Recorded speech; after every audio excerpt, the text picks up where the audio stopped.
Welcome to the September 21st, 2023 Planning Commission hearing. I will now call the hearing to order at 1 p.m. Mrs. Barza, can we please have a roll call vote? Roll call. Thank you, Chair Bonderson. I'll go ahead and take roll call. Chair Bonderson. Yes, here. Vice Chair Bauke is absent. Commissioner Boss. Present. Commissioner DeLuccio. Here. Commissioner Lodge. Here. Commissioner Wardlow is absent, and Commissioner Wiscombe. Here. We have quorum. Thank you. Excellent, thank you. And with that, let's move on to our preliminary matters. Let's take a look here, and we will go ahead and begin with announcements and appeals. Ms. DeBusk, do we have any? Thank you, Chair Bonderson. We have none. And I did that out of order, but do we have any requests for continuances, withdrawals, postpones, or addition of agenda items? Also none. All right, thank you. So with that, let's move on to our minutes from September 7th, and I'll open this up to my fellow commissioners. Are there any commissioner comments on these minutes? I see Commissioner Lodge's light on. Please, go ahead. Thank you, Madam Chair. On page 4 of those minutes, under my comments, the last bullet, it says the city suggests the city consider bike storage in public parking garages. What I think I said was parking. Not bike storage, but parking. I said there needs to be parking at the destinations, and suggested that bike parking. So I would like to change I already spoke to the council's staff, the commission staff, and asked that it be changed from storage to parking. Perfect. Mrs. Barza, do you have that comment registered? Thank you, Chair Bonderson. Yes, I do. Perfect. Are there any other comments at this time? Are there any public speaker comments for the minutes? Thank you, Chair Bonderson. We have none. Okay, and can we have a motion to move the minutes? I'll move the So- minutes with the, Commissioner Lodge's correction. Thank Thank you, Commissioner Second. DeLuccio. Second from Commissioner Lodge. Thank you. Is there any discussion on this motion? I see none, so Mrs. Barza, could you please provide us with a roll call vote? Thank you, Chair Bonderson. I'll take roll call vote. Commissioner Boss. Yes. Commissioner DeLuccio. Yes. Commissioner Lodge. Yes. Commissioner Wiscombe. Yes. And Chair Bonderson. Yes, thank you. Motion passes. Thank you. Thank you. And before we continue, I just want to welcome anyone who just happened to walk into the room. And I'd like to ask you if you could be mindful and just check your phones and make sure they're on silent so they don't ring during the hearing. And with that, I will go ahead and move us into our public comment period. I'd like to ask Mrs. Barza if there's any comments from members of the public pertaining to items that are not on the agenda. Do we have any requests at this time? Thank you, Chair Bonderson. First, to the members of the audience, if there's anyone who'd like to speak on an item not on today's agenda, please fill out a speaker slip and then turn it into staff. While I wait for those, I'll turn to virtual. If there's anyone joining on Zoom who'd like to speak on items on general business, again, that's items not on today's agenda, please raise your hand. Not seeing any raised hands, and I don't think I have anyone for general public comment. So with that, I'll turn it back to the commission. Thank you. Perfect. Thank you, Mrs. Barza. So we will now move on to item number 3 for a project located at 105 Mesa Lane. And I'll begin by asking my fellow commissioners if anyone has had any ex parte communication that they need to disclose at this time. I see no hands raised, so I would like to welcome our case planner, Ms. Kelly Broadison from the city. She's here to give a staff presentation, and the floor is yours. Take it away. Good afternoon, Chair Bonderson and Planning Commission. As you stated, Kelly Broadison with Community Development. The project I'm presenting today is located at 105 Mesa Lane. It's on the northern portion of the Mesa and south of Cliff Drive. You can see here, it's kind of at the intersection of Edgewater Way and Mesa Lane, and it's a few blocks away from the beach location and access to the beach. The project consists of a 2-story addition to an existing 2-story residence, approximately 600 square feet, a new garage, 400 square feet, an accessory dwelling unit above the garage, Thanks. A new accessory dwelling unit above the garage and also associated hardscape and landscaping improvements. Just to give a little background, this applicant did get stuck in a little bit of technical difficulties with ordinance changes. So the project was originally submitted in 2001, and since then there were 3 key changes to the ADU ordinance. One was that ADUs are now included in the floor area ratio, which before they were not. So also, ADUs did not require a parking spot. However, we changed it so that if the project site is in a key public access area, it would need to require a parking spot for the ADU. Additionally, previously, coastal exemptions were allowed for ADUs attached to the main residence. However, the ordinance was updated so that now we require CDPs for ADUs, unless they're junior accessory dwelling units. This is just an exhibit to show you that the project is in a key public access area. So the pinks lines are showing you the areas where public street parking is at a higher demand. And you can see it's just because it's near like the Moore Mesa and Mesa Lane stairs. So in response to these ordinance changes, the applicant, after a few years, the rules kept changing on them, and so they reduced the overall size of the addition to comply with the floor area ratio. They proposed a parking spot for the ADU now. They eliminated encroachments of the building into the front setback. So prior, they were requesting that the structure encroach into the front setback, and also they were requesting a mod for open space to provide less than the required open space. So they eliminated those requirements or requests. And then, so now, today, the project applications we're looking for are a front setback modification to allow one of the parking spaces for the primary residence to be located in the driveway and within the 20-foot setback, a parking mod to allow one uncovered and one uncovered space in lieu of 2 covered for the main residence, and a coastal development permit to allow the development in the appealable jurisdiction of the coastal zone. So here's a slide showing the site plan, and I've circled the area of the parking. It gets a little technical because 2 covered spaces are required for a single-family residence. In this case, because the project requires a parking spot for the ADU, they also had to add a 3rd parking spot. But you cannot have tandem space for 2 separate units. So one of the spaces within the garage will be allocated to the accessory dwelling unit, and that way the main house will have one parking space in the garage and one in the driveway. So this parking configuration is what triggers the 2 parking mods, well, the setback mod and the parking mod. So here I just reiterated that the parking mods are required to allow 1 covered and 1 uncovered space, and also for 1 in the setback. The project complies with the AUD ordinance because it is contains all the residential elements.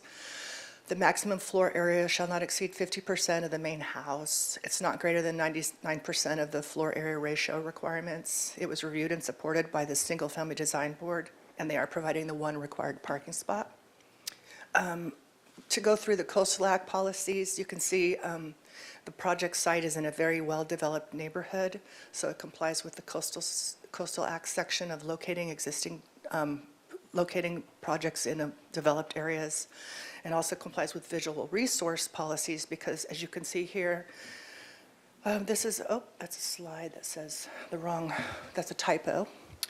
You can see here that it's not in any visual resource areas.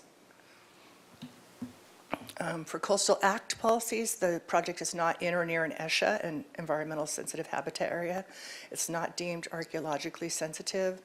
It has adequate public services and will not block public access to the beach. Again, the Single Family Design Board reviewed the structure and it's replacing an existing structure. So the project is not anticipated to impact important public views, and it will not contribute to geologic instability. For the local coastal plan, the project is complying with policy 3.129 for off-street parking. It also complies with the stormwater management program by providing impervious services and storm tech chambers. And they're complying with policy 4.3-13 of the tree protection plan I do want to point out one error in the staff report. I originally was believed that there was no trees to be removed, but at the site visit, I was told that there will be 2 trees removed, 4 trees will be replanted, 18 trees will be protected in place. There will be 14 new ornamental trees and 21 new specimen trees. So the project can be found inconsistent with that policy. Regarding environmental review, the project was able to be found categorically exempt under sections 15.301, which allow for additions to existing facilities, 15.303, which allows construction of a second unit in a residential zone, and 15.305, which allows modifications to the zoning ordinance.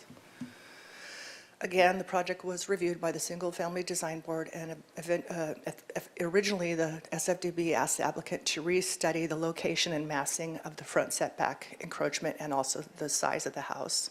The applicant responded, as I described, by reducing the size of the addition, eliminating building encroachments, and complying with the open space, so they no longer required an FAR mod. The SFDB found these changes consistent with the surrounding neighborhood and stated that the project complies with the Good Neighbor guidelines. And again, subsequent to what happens today, the project will return to Single Family Design Board. Here's just a slide showing the main view as you're driving up Edgewater towards Mesa. So that's the east elevation, and that's the garage on the lower right. And the architect's here to describe more about the project plans. In conclusion, staff recommends that the Planning Commission approve the front setback modification, approve the parking modification, approve the coastal development permit, and make the findings in the staff report subject to the conditions of approval in Exhibit A. That concludes staff's presentation. I'm here for any questions, and we do have the architect, Bill Wolf, and the landscape architect, Robert Fowler, here.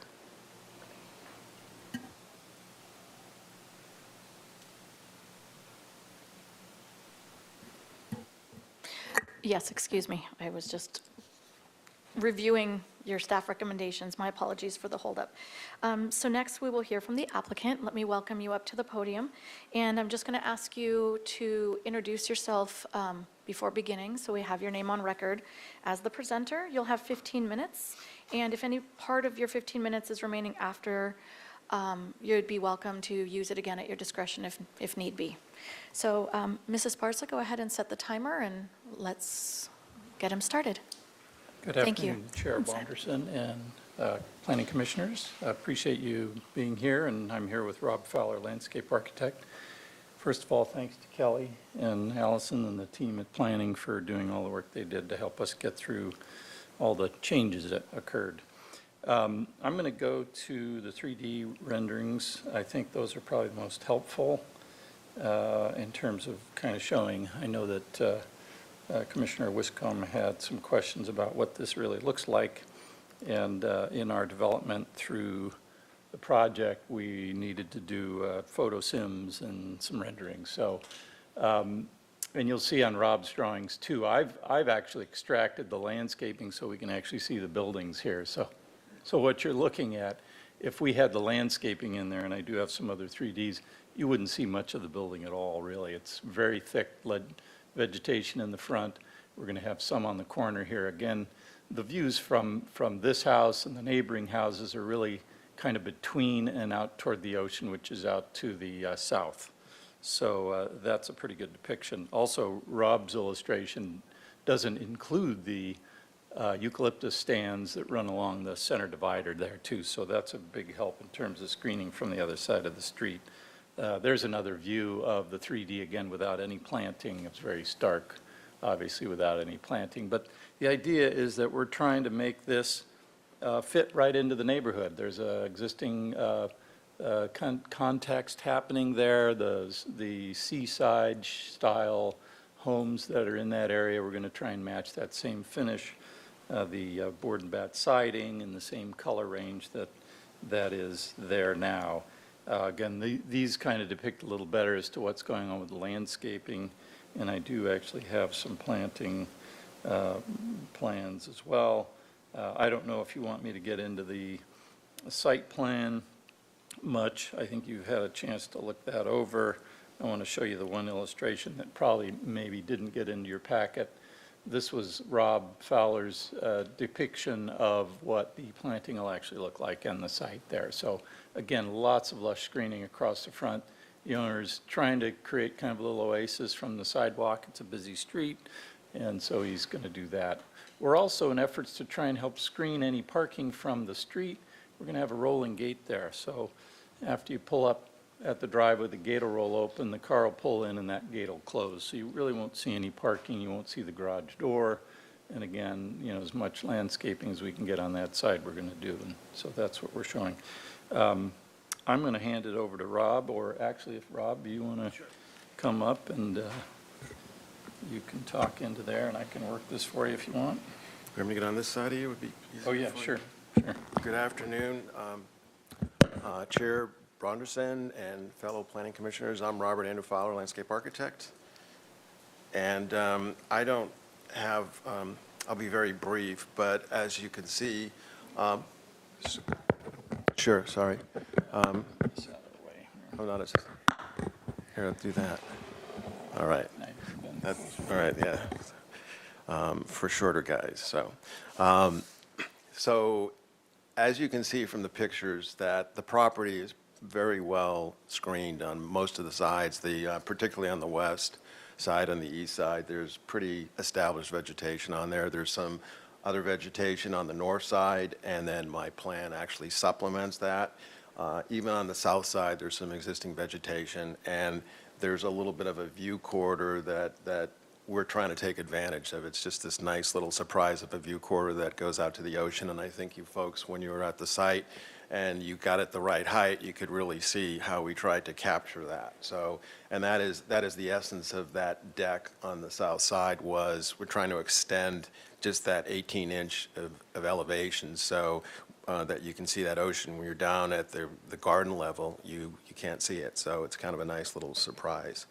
Let me see if there's anything else I wanted to add to it. We have, with, as far as the vegetation, there are some oak trees that we will take good care of. All the permeable paving and wheelo aspects to it, well-versed in all that, and so that will also be kind of, well, we have civil engineers dealing with that, but also that will be properly dealt with as we get into construction drawings on the project, so. Mentioned the permeability of the deck. Yeah, Paving. yes, as you can see, we have five-sided flagstone paving at the entryway. You know, on Mesa Lane, and there's quite a bit of traffic for the owner out there, so he's actually kind of gone to great lengths to have it, that vegetation layer kind of grown up through the years, and so he's well hidden, and he kind of likes it that way. But as far as the permeable paving, we have the five-sided flagstone, we have gravel pathways, and then any of those decks basically will have permeability, and the water can kind of get through. So and then of course the driveway again is permeable paving. So I think we fully kind of dealt with that issue. So that's about it. Yeah, just Thank one you. last mention. We are doing a Storm Tech stormwater management system. And I can address Chair Wiscombe's comment about staging. I wanted to get to that because I know that was a question. I did have a discussion with the owner about that, and what we're going to do, and he's already chatted with the neighbors, is we're going to stage probably off this driveway over here, which is on the south side. So we have access to that. We didn't walk over there when we were at our site visit, but there's a driveway easement that runs through there that he has access to about 10 feet of. So we're going to pull through that side, pull the fence down, and have access from that end. So we'll stage on the south side of the property there, yeah, as best we can in terms of trucks and traffic, and, you know, if we need to schedule, you know, trucks to carpool from some location, we'll try to do that as best we can too. So anyway, thank you. We're here to answer questions. Thank you so much for your presentation. And I just want to ask a question that's right here. What tier are you? I can't seem to. We're Tier 3. Thank you. Yeah. I couldn't find it in the staff report really quickly here. Thank you. So next, we're going to move right on to public comment. Mrs. Barza, could you please let us know who we have in the audience and online that may like to speak to us here today? Thank you, Chair Bonderson. If there's anyone in the audience that would like to speak on this item, That's 105 Mesa Lane. Please fill out a speaker slip and turn it into staff. While I wait for that, I'll go ahead and turn to virtual. If there's anyone participating via Zoom who'd like to speak on this item, again, that's 105 Mesa Lane. Please raise your hand on Zoom and we can call on you. Not seeing any raised hands and no movement from the audience, so I'll go ahead and turn it back to the commission. Thank you. Thank you as well, Mrs. Barza. So we'll now turn to the commission for questions. Who would like to go first? Oh, let's see. Yes, you are. Commissioner Wiscombe, please. I know you're there. You're always there. Go ahead. Thank you. I just wanted you, if you would, please address the, Ms. Broderson corrected the slide on the trees. And do you want to just address the pepper trees that we saw out there? Because I think, actually, not only will they get huge, but they're going to block views from The north side. From Medcliff, yeah. So I think that's right. That was part of it. Okay. So if you want to just tell us a little bit about that, that would be appreciative. Yeah, I mean, so the owner, and this is part of the discrepancy, had instructed Bill in terms of wanting to transplant or keep all the trees. And so I had always indicated that there would be one purpley plum gone, and then as far as there's 2 peppers out there, and those peppers, as you mentioned, will get quite substantial. And so we've always discussed the notion of removing one and trying to at least kind of maintain that little bit of a view corridor that sneaks through on the north side. So, and I mean, he'll be, as much as he's trying to keep all the trees, I know he'll be glad one day that not having those 2 peppers there, because you know how big they get. So one will do the job, and I'm sure we'll keep it, you know, so it doesn't block views, because that was his intent. Yes, thank you for that, because I know there was a neighbor there that I think lives on Medcliff, yeah. He does, yeah, he's several houses to the west. Yeah, and we have Councilmember Jordan here in the chambers. He might be an interested party also. Okay, and I appreciate your taking care of the question on the parking. That was going to be my only other question, as I warned you.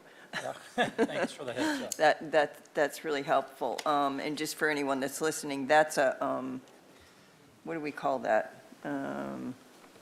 What is that called? A key, Oh, the parking. I thought I dog, It's a key public access area. yeah, key Public public access area. parking access area. That was it, yeah. So that's why it's important. I don't know if it's necessary to put that in the conditions of approval. I think leave that up to Ms. DeBusk if she thinks it is, since they've responded that there'll be some parking availability on site. It's up to you, I think. Chair Bonderson and Commissioner Wiscombe, we have the existing standard condition that says that no vehicle, Right. equipment, or storage shall take place, or that it shall take place on site and shall only be permitted in the right-of-way with a permit from Public Works. So I think that standard condition Yeah. will cover it. Okay, great, because it is a very parking challenged area. Okay, that's all I have. Thank you so much. Thank you, Commissioner Wiscombe. Next, we have Commissioner Boss, please. Thank you, Madam Chair. Just one question for the applicant, because there have been a lot of community concerns about short-term rentals in the city's coastal zone. Can you speak to the use of the accessory dwelling unit? Yes, yeah, this, thank you, Chair Boss. This will be for the family. Son is going to live upstairs in that unit, so that's the purpose. Great, thank you. Thank you. Next, we have Commissioner DeLuccio. Thank you. I don't have much to say at this time. I know that we need to make findings for a coastal development permit, and as far as, and 2 parking modifications, an ADU is required in this part of the coastal zone, correct? A parking space for an ADU, correct? Okay, so since they're demolished, typically, if they were not demolishing the garage, I think you're demolishing and rebuilding it, under the other zoning, you wouldn't require them to have these, we wouldn't need these modifications, correct? These parking modifications? Chair Bonderson and Commissioner DeLuccio, for example, if they were converting the garage to an ADU, then they still require the replacement parking. That's in the city's local Yeah. ADU ordinance. So they still need to replace those 2 parking spaces. But under that circumstance, the parking spaces can be uncovered and in the front setback. In this case, because it's a new garage, it has to meet the normal standards, which would be covered and outside the front I setback. understand that, but if it was the other case, we wouldn't have, need these modifications, is my question. Okay, thank you. Thank you. That's all I had. That's Thank all you you. have. Okay, I was just double checking. And next, we have Commissioner Lodge, please. Thank you, Madam Chair. For staff, as I recall, the existing garage is in the front setback. Is that correct? And that it's being moved back? Is that correct? Yes, or for the Commissioner applicant? Lodge, yes, the existing garage, a very small corner of it is existing in the setback. That was part of the reason for moving it, and then also to be able to allow for off-street parking as well. So the purpose is kind of twofold. We're trying to get more parking off-street, and we're pulling it out of the setback, so we're trying to do the right thing, I think. Okay, thank you. Thank you. That's my only question. Thank you, and I have a simple question as well. I believe it can go to anyone who can answer it confidently. I was just curious to know if it's common in this neighborhood to see rolling gates or gates. When I drove around on my own, I wasn't at the site visit, as you know, but I did follow up and go on my own. I couldn't identify that. Do we know if it's common to see those I types could of probably gates answer that. proposed? Yeah. From my understanding, there's not as many rolling gates, or maybe a few, but I would say the majority of the houses do not have rolling gates like that. They do not have it. And Yeah. so now the next question is to staff, just out of curiosity, is there any issue with having gates, or have there been any issues in the past having gates in the coastal zone?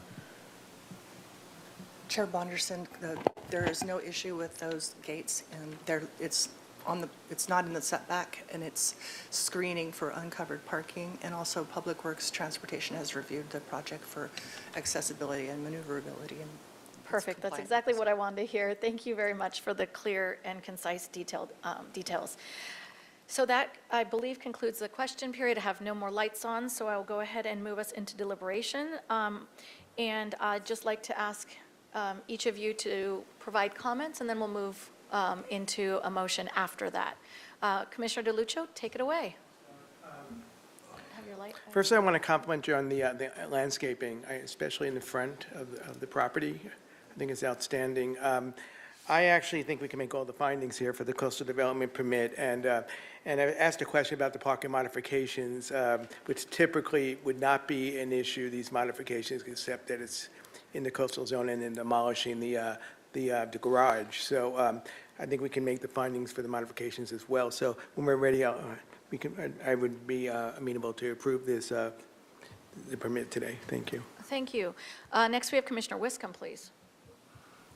Thank you. I concur with Commissioner DeLuccio. I think it's a very nice project. I like the permeability of the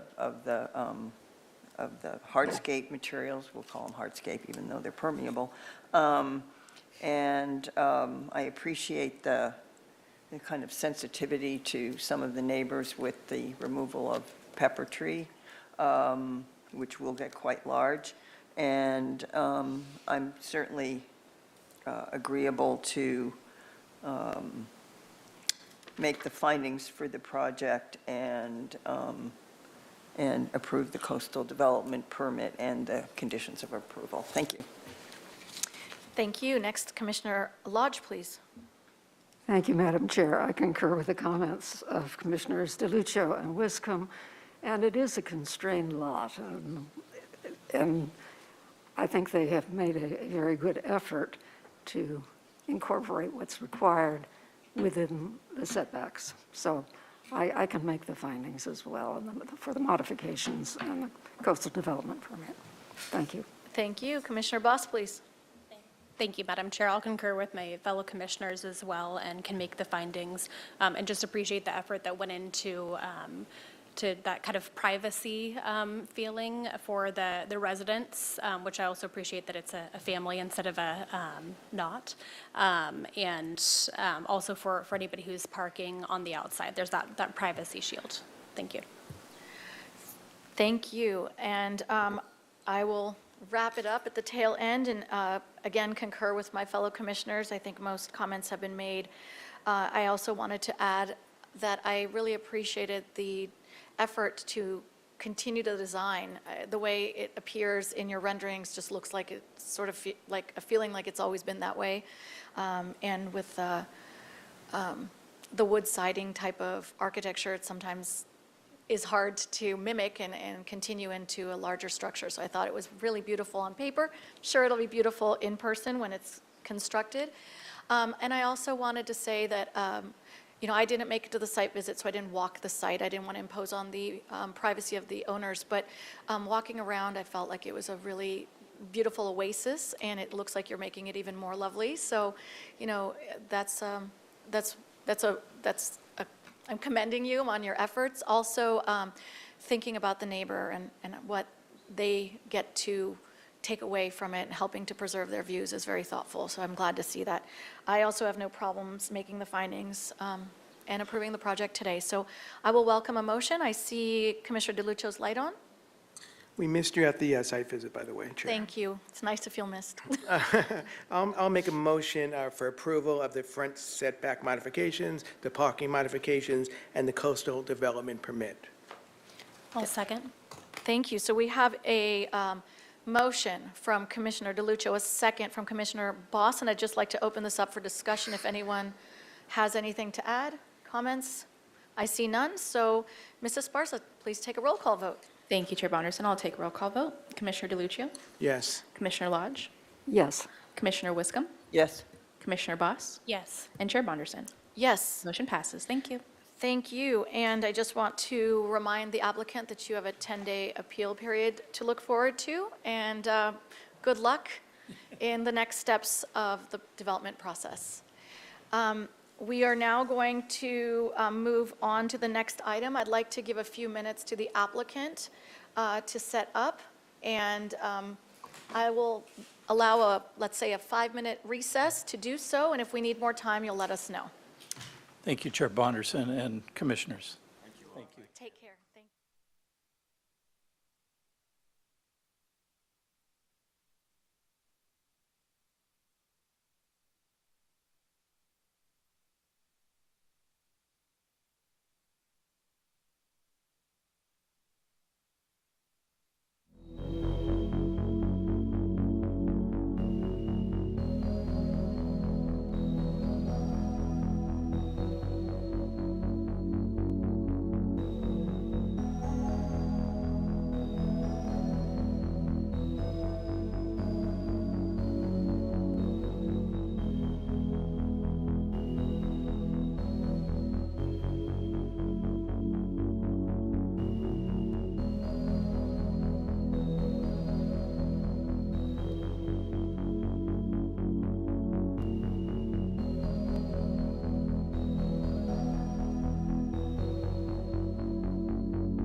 back.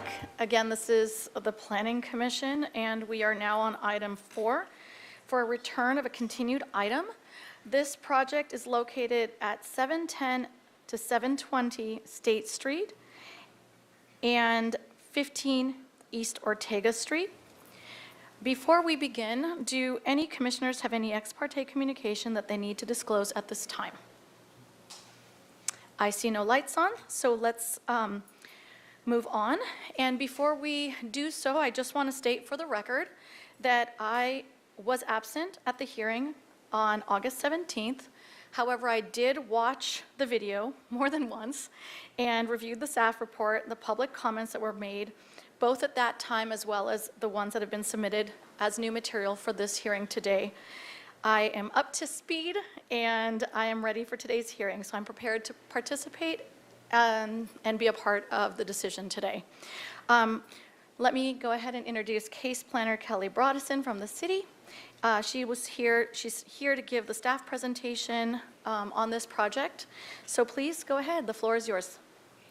Thank you, Chair Bonderson and Planning Commissioners. Thank you for the introduction. Kelly Broadison from Community Development Department.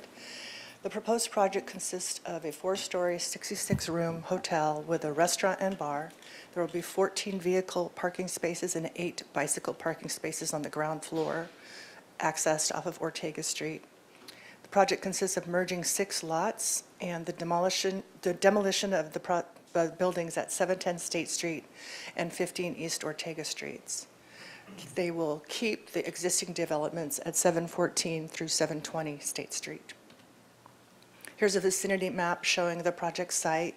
You can see it's near the corner of Ortega and State Street, and you see De La Guerra Plaza to the northeast, and the News Press building is also to the north. Just to give a little background, this project was originally reviewed by the Planning Commission on August 17th and was continued indefinitely, and we're here today to review it again based on that motion.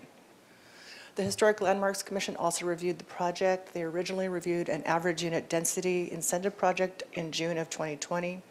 The HLC was supportive of the mass of the building, asking the applicant to study roof pitches and the front facade, and they requested more commercial space be located on the ground floor. The review of the hotel project went to HLC on May 25th, 2022, which was basically the same massing and building. It's just changed what was inside. The HLC was supportive of the mass and scale and welcomed the design of the Paseo. The HLC appreciated the building's setback from State Street and stated that the project is sensitive to further development of adjacent lots. Again, subject to today's hearing, the project will return to Historic Landmarks Commission for further review. The discretionary application before the Planning Commission today is a development plan to allow 17,344 square feet of net new non-residential development in the CG commercial zone. The development plan findings, the findings that the Planning Commission need to make today are the project complies with all applicable provisions of the title, is consistent with the principles of sound community planning, will not have a significant adverse impact upon the community's aesthetics or character, is consistent with the policies of the City of Santa Barbara traffic management strategy as expressed in the allocation allowances specified in the traffic management strategy plan. And staff recommends that the Planning Commission confirm that the determination that the project is categorically exempt from environmental review under section 15332, which allows for infill developments, and approve the project making the development plan approval findings outlined in the staff report and subject to the conditions of approval in Exhibit A. That concludes staff's presentation today, and we do have the architect, Kevin Moore, here to make a presentation. Thank you, Ms. Bardson. I just wanted to welcome the applicant to the podium. I'm going to remind you to just introduce yourself and remind us of your relationship to the project. I also want to let you know that you have the standard 15 minutes, but whatever time you may not use, you're welcome to use it at the end or during our questions and deliberation period to your discretion. Okay, good afternoon, Chair Bonderson and Planning Commissioners. My name is Kevin Moore. I'm architect for the owners, and today I have Adam Gieb with me representing the ownership as well. We are back in front of you with the, essentially the same project that was presented to you last time. There's been no changes to the design, layout, room numbers, square footages, anything. What I wanted to take a moment to present to you was something that we looked at the last hearing, but I don't think we spent enough time on our process where we arrived at this decision to go to a hotel project. So with that, a little bit about the project history. So in 2019, sorry, how's that? A little better. In 2019, we were asked to take a look at the existing buildings on the site, and specifically the 710 State Street where Restoration Hardware is. The ownership had the feeling at that time that as their lease was going to expire, they were not going to continue to lease that space, and they would be moving on, and they would be confronted with a nearly 9,000 square foot empty building. So they asked us to take a look at that space and see how we could rework it to make it more desirable to re-tenant. That included breaking the building up as is in the same footprint, modifying the roof to try and bring more light and air and visibility inside from State Street to try and make it a multi-tenant space. Unfortunately, the costs to retrofit the building to do that were too high and did not support the cost of the remodel based on their projected rent that they could get for an office or retail tenant. So we then took a look at step number 2, which was a residential redevelopment of that particular property. And the 710 parcel alone did not provide much density based on the AUD program. So we looked at the surrounding parcels that the owner also has under control. And we proposed that they assembled those parcels along with it and to try and increase the amount of density that would be allowable on the 710 property itself. We actually got pretty far along in that process. We came to the Planning Commission, we had went to HLC, we had initial civil and structural engineering, so we knew what we were getting into with stormwater and all that. So with that, the owners were able to get a pretty good idea of the cost of construction from a local contractor, and that cost is significant. And unfortunately, based on the number of units that we could get on the site, it did not allow the project to be feasible, so they chose not to move forward. And, I think everybody would prefer to have this be a housing project, but the reality is some of these downtown sites just don't make sense. Unfortunately, the AUD program is now 10 years old. Costs have continued to increase over those 10 years significantly, especially over the past, the fact that we had a pandemic, and the apartment project just was not feasible. So we looked at the other allowable uses for the site, and a hotel is an allowable use in the zone and in that area. And we were able to figure out how to use essentially the shell of what we had designed previously to convert that to a hotel project. And we feel that the hotel is very well integrated into the downtown with the new Paseo. The HLC, I think, concurs, and they're very happy with the design. And lastly, planning staff has found that the project is consistent with the general plan. And we feel that the project should move forward. And again, the necessary findings that Chair Bonderson went through, we feel that we meet the threshold for all 4 of those. And excerpts from the planning staff letter support that.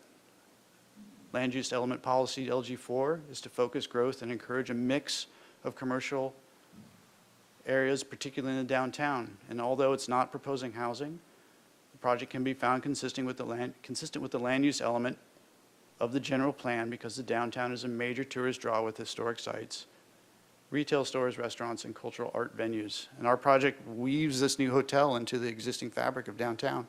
And I think we'll do great things for the struggling retail environment and for the surrounding area of downtown. And especially with the news that there's potential of 400 new housing units across the street, I think it would be excellent for downtown. So I'll leave it at that. We're here for any questions, and if we could reserve our time. Thank you, Mr. Moore. And just so you know, you have 9 minutes and 18 seconds left on the clock. If you choose to use it at any point, it's yours. Next, we will move on to public comment, and I'm going to turn the mic over to Mrs. Sparza to explain how that works. But before I do so, I just want to make a general statement. As the people in the audience know, it is your right to speak about anything that has to do with this project. You have the right to be heard. It is our honor to have public participation, and we welcome it at all costs. I just want to remind anyone in the audience and online, just so you know how the process works. We as a planning commission do not have the purview to interfere between private contractual rights between a property owner and tenants.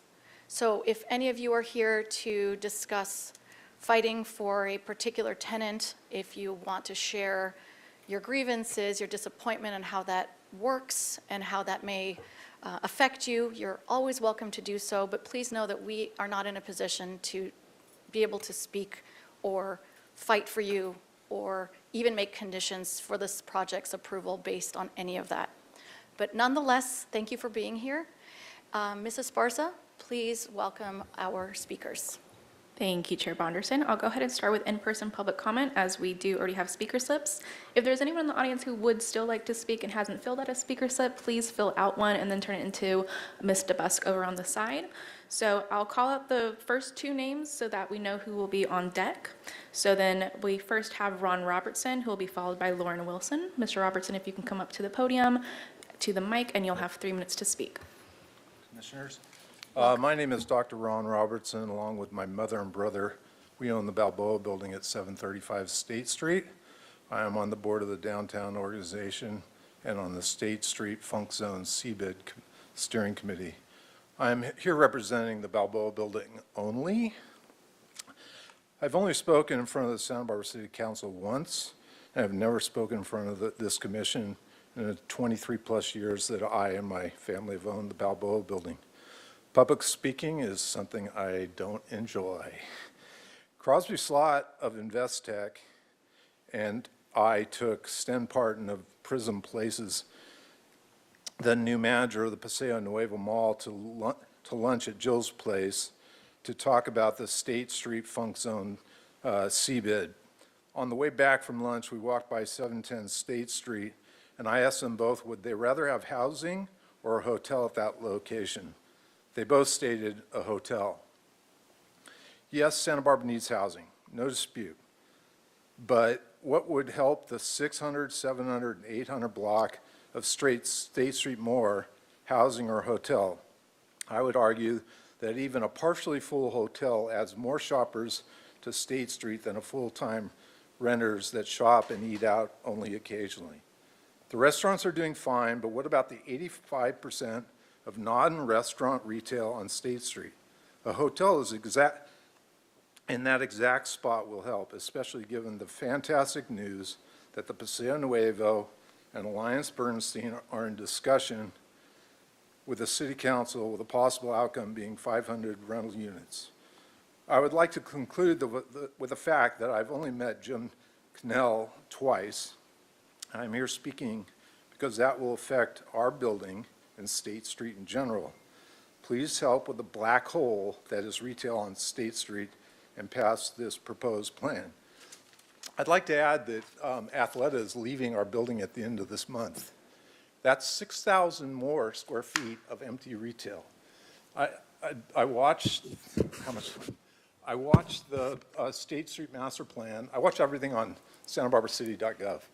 I watched this last time. I was never mind. I watch the city council, I tape them, and I go through them. Because I was a dentist for 30 years. I retired and I took over the management of our building. Where was I going with this? It's every time, the retail guys, not the restaurants, and they're doing fine, or we help them. The retail on State Street is hurting, and it's a black hole. And this hotel, and I have no affiliation with these people, this will help State Street. Thank you. Thank you. Next, we have Lauren Wilson, followed by Josh Ellis.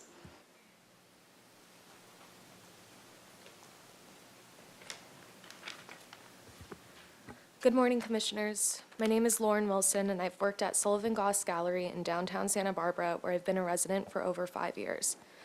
I'm present today to express my opposition to the hotel proposal presented by SEMA Corporation that would take place on State Street in Ortega. I find this project to be a radical insult to the community based upon the housing crisis we have at hand. This would not be a topic for discussion if SEMA did not initially propose a housing development, which they have pulled because their profit margins would not be high enough. Although I understand that a business owner wants to make as much profit as possible, they are arguing that a hotel is for the betterment of the community. This statement alone resonates so false to us community members, it becomes inherently comical. It seems the greed for profit is outweighing the need for affordable housing in Santa Barbara, and I beg you to allow for change. Santa Barbara already struggles to fill the numerous vacancies present at hotels across downtown. This proposal alone is in walking distance to Drift Hotel, Hotel Santa Barbara, and the Canary, 3 hotels that present vacancies every weekend. Creating a 66-unit hotel will not magically eradicate the vacancies that already exist and will clearly not aid in the community's need for housing. In a recent Ed Hat article for a proposed hotel on Montecito Street, there were 39 negative comments from local residents in disbelief about adding more hotels to our town. One of the most notable comments stated, "Santa Barbara needs another hotel like it needs another fire or flood." It appears that much like these natural disasters, these large hotels are dismantling our community and putting locals out of homes. This proposed hotel also lacks consideration in creating jobs that cannot be filled because of the lack of housing available. On top of needing staff for a hotel, they will also need staff for a bar and a restaurant. Job websites are already flooded with hospitality positions in Santa Barbara because there's no housing available for workers to afford. How does SEMA expect to run a 4-story hotel with an already anticipated skeleton crew? Last hearing, there were arguments stating that this debate is becoming too political, but it is the planning committee's duty to approve proposals with community care in mind. I find it important to ask, when did tourism corporations become more important than our community members themselves? Yes, tourism drives our economy, but if the Planning Commission does not enforce more affordable housing, you will lose the working population that makes this city function as such a destination. I urge the Planning Committee to please hear the community cries and put a stop to this proposal. Thank you. Thank you. Next, we have Josh Ellis, followed by Garrett Kelly. Commissioner Bonderson, Planning Commission, thanks for giving me the opportunity to speak today. I came here because I also oppose the project of the 66-room hotel at this site. I am the owner of M Special Brewing Company at 634 State Street, so right across Ortega Street from this development. And I also I'm pro-property owner rights, and I am not anti-development. I believe that things do need to be done to make this part of State Street and downtown more vibrant. But I am a bar and restaurant owner, so I can speak to how we're doing as opposed to a property owner speaking to it. And I can say that one of my biggest challenges is recruiting and retaining good staff. And I'm at a point now where every time one of my staff members gets noticed that they're going to have to vacate their premises for some reason, I'm worried that I'm going to lose that staff member. I strongly believe that having full-time residents at that location as opposed to transient occupancy, especially in the shadow of what was one of the worst tourism winters we've ever seen in Santa Barbara, I believe that's a way sounder way to increase critical mass in this part of Santa Barbara. And I believe that falls under the sound community development requirement for this particular development. So again, I oppose it as proposed currently, but I would love to see there be more housing. And I think whatever's going to happen at Paseo Nuevo is a long ways away. So I want to address this one first. Thank you. Thank you. Next, we have Garrett Kelly, followed by Paul Bullock. I'd like to request to pool my time with somebody else. Is that possible? Victoria Granado would like to give me her 2 minutes. I may not use all those 5.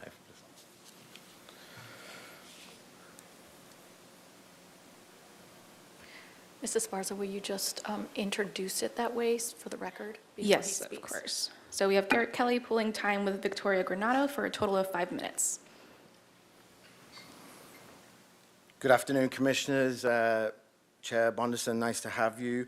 My name is Gareth Kelly. I'm a local filmmaker, and I'm speaking here today concerned about the housing crisis in our town and to strongly oppose yet another downtown hotel we simply do not need. At the last meeting on this development, I heard the applicant talk about setbacks, height limits, sidewalk design, parking spaces, etc. Lots of ticking of design boxes. What I did not hear enough was how this project would benefit the local residents in this community who are increasingly being priced out of living here. In the September 12th Independent article, Who Can Afford Affordable Housing in Santa Barbara, the current housing crisis in the city is said to be, and I quote, unraveling the social fabric that makes our city and region vibrant, healthy, and sustainable, and that they, the city, should stop approving expensive hotels, end quote.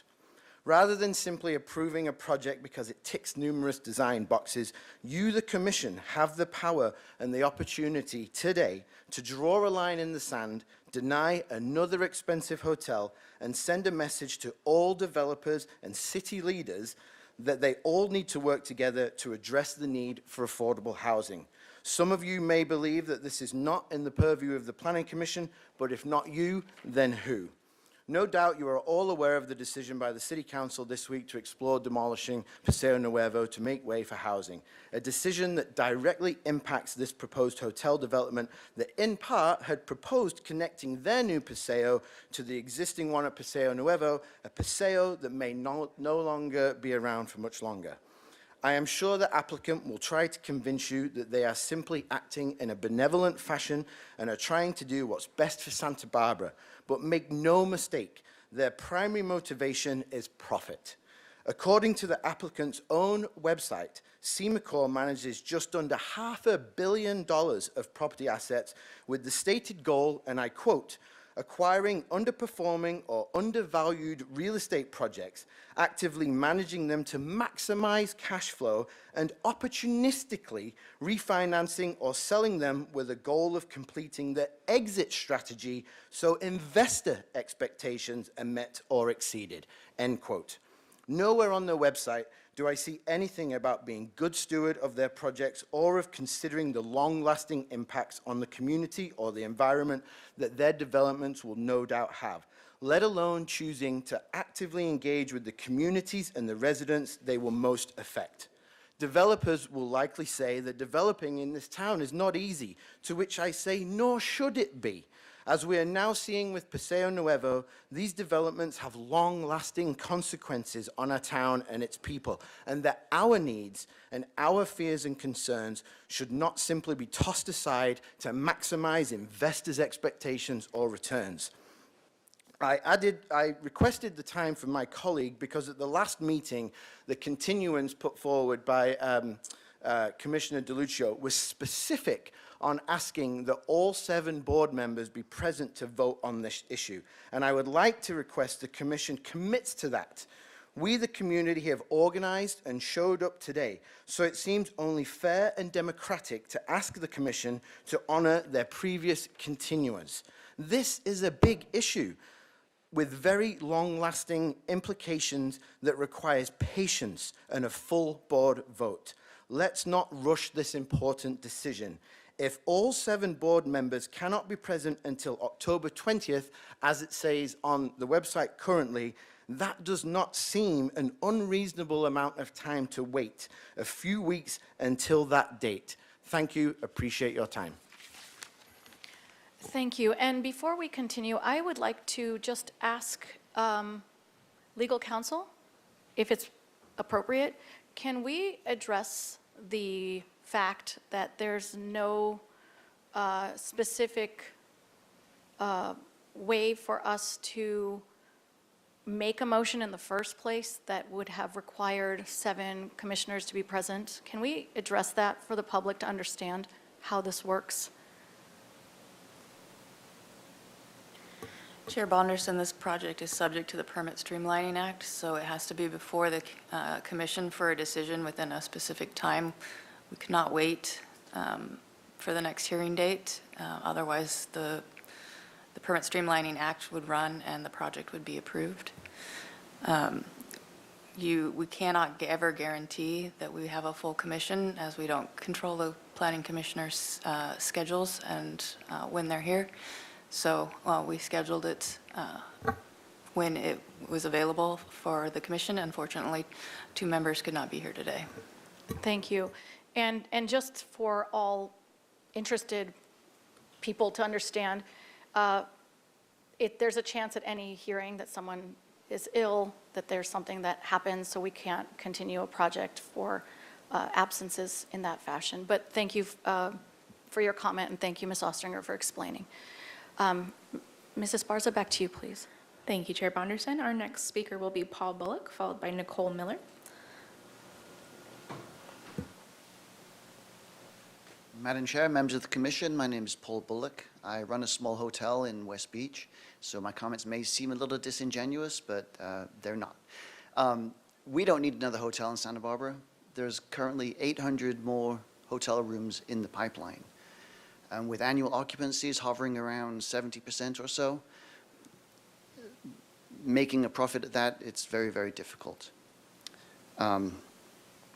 So there's obviously ample hotel rooms already in town if 30% are remaining unoccupied during the year. The second reason for my opposition is in regards to employees. In order to professionally operate a hotel this size, they're going to need over 25 to 30 people minimum. As you know, the current businesses in town are already having a very difficult time finding staff members, and I'm just wondering where these people that are going to staff this new hotel are going to come from and where they're going to live. Thank you. Thank you. Next, we have Nicole Miller, followed by Fred Hill.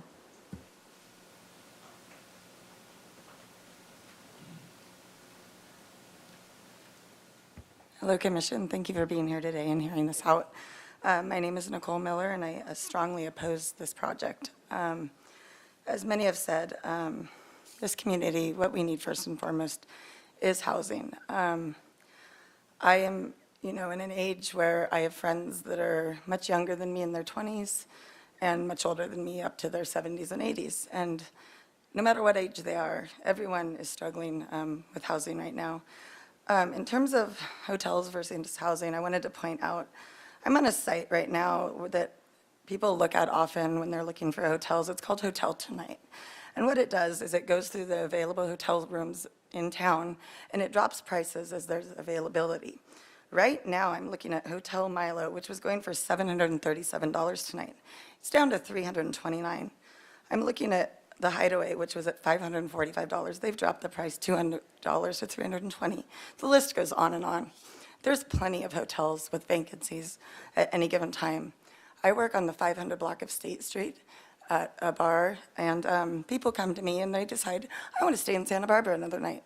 Well, guess what? It's easy. The Drift always has rooms. Hotel Santa Barbara always has rooms. The Kimpton Canary always has rooms. They walk across the street from me, they get a room, most likely discounted because it hasn't been rented that night.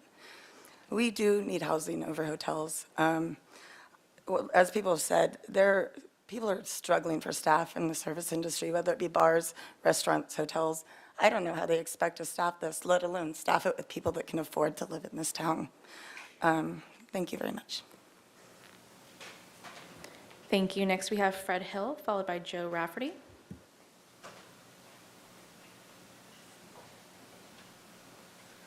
Good afternoon, Commissioners. My name is Fred Hill. I'm a over 40-year resident of Santa Barbara. I've been a graphic designer for 2 of the leading architects in Santa Barbara, Shubin and Donaldson and Design Arc. I've been around since Ms. Lodge was mayor. With regard to the proposed hotel, I kind of have a twofold feeling about it. A, as a designer,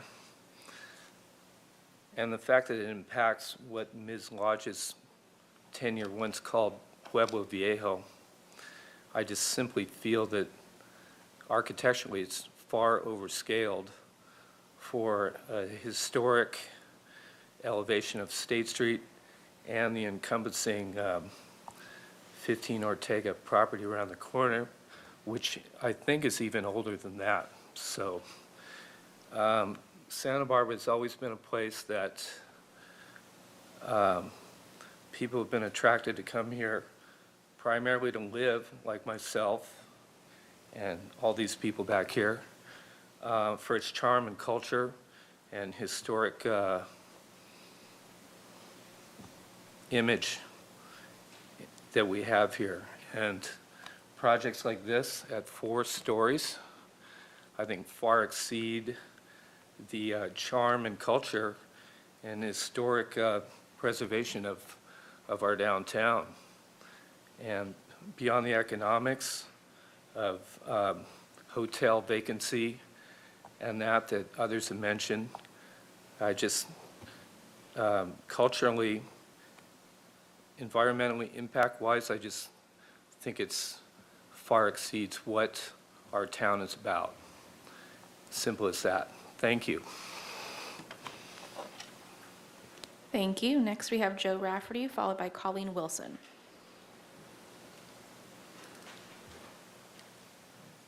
I'd like to read a passage that my father, the owner of the press room, wrote this morning. Forgive me if I get a little emotional.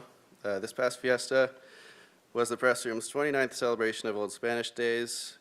When we opened on the 14th of April in '95, I stated that we weren't here for a quick buck, but we were here for the long haul. I envisaged this 800 square foot room would become a community center or a public house. A pub or public house is just that, a place to commune, a local meeting place, and I'm happy that it became that. We're a place that will help you find a job, give you shelter through the fires and floods, and a place to find a friend. We have married many people through the years, some more than once, and sadly buried a lot of good friends that we have made. The physical building that the PR occupies at 15 East Ortega Street was constructed between 1890 and 1899. City planning cannot determine the exact year, but it was in the 1890s. It survived the 1925 earthquake. It was a local for the Bartenders and Waiters Union. The news press used it for years, and when we first came upon it, it was an antique clothing store. I cannot understand why a building in this relatively young town that has stood through 3 centuries is not deemed to have any historical value. It was constructed with reclaimed brick that I presume came from a previous earthquake. So where is their lack of history in that? We have employees that have worked for 20 years for us. We're a mom and pop shop, a fast disappearing breed. My 2 sons work here full time.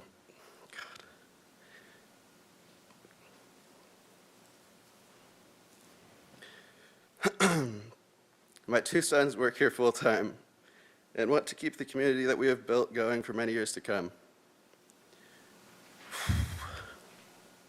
We feel great reward and appreciation of the local community for all that we do. Sadly, it might go away. Progress has a lot to answer for. If you consider Santa Barbara becoming Santa Monica as progress, I have just finished putting my deliveries away, and I'm sat at the bar as I write these words. Hopefully I can sit here as an old geezer in the future with a pint of Guinness served by one of my sons. Viva Santa Barbara. And I'll quickly add, the agreement that SEMA kept mentioning at the last meeting was not a negotiation. An agreement involves harmony or accordance in opinion or feeling.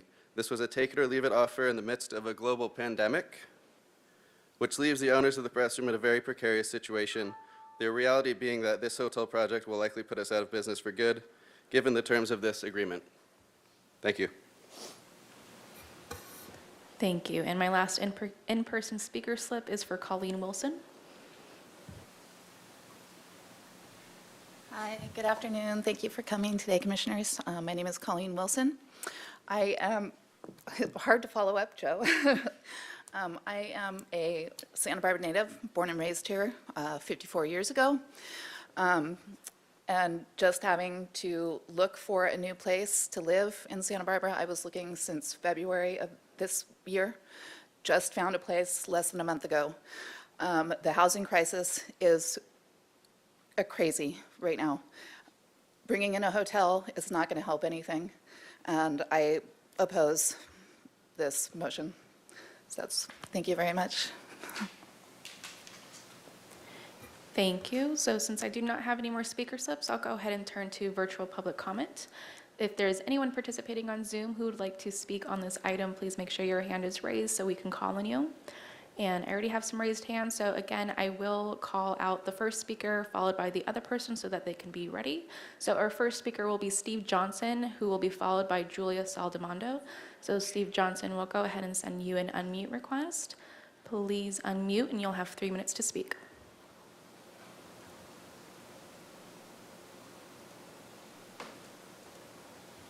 I hope you can hear me now. We can, yes. Thanks. Thanks for the opportunity to comment. I have 3 topics I'd like to briefly discuss. The first would be the Streamlining Act that was referenced earlier. I've heard of streamlining acts that apply to housing. I've never heard of a streamlining act that applies to hotels. This project was originally proposed as housing, but I hope the commission might ask legal staff for a clarification on which streamlining act applies to this project. Second issue is the commission is apparently required to find the project consistent with the general plan. That seems very problematic, considering that the housing element is non-compliant. Is there any weight to finding consistency with a non-compliant housing element? You might have a compliant element in the next couple of weeks, and it may not be consistent with that housing element.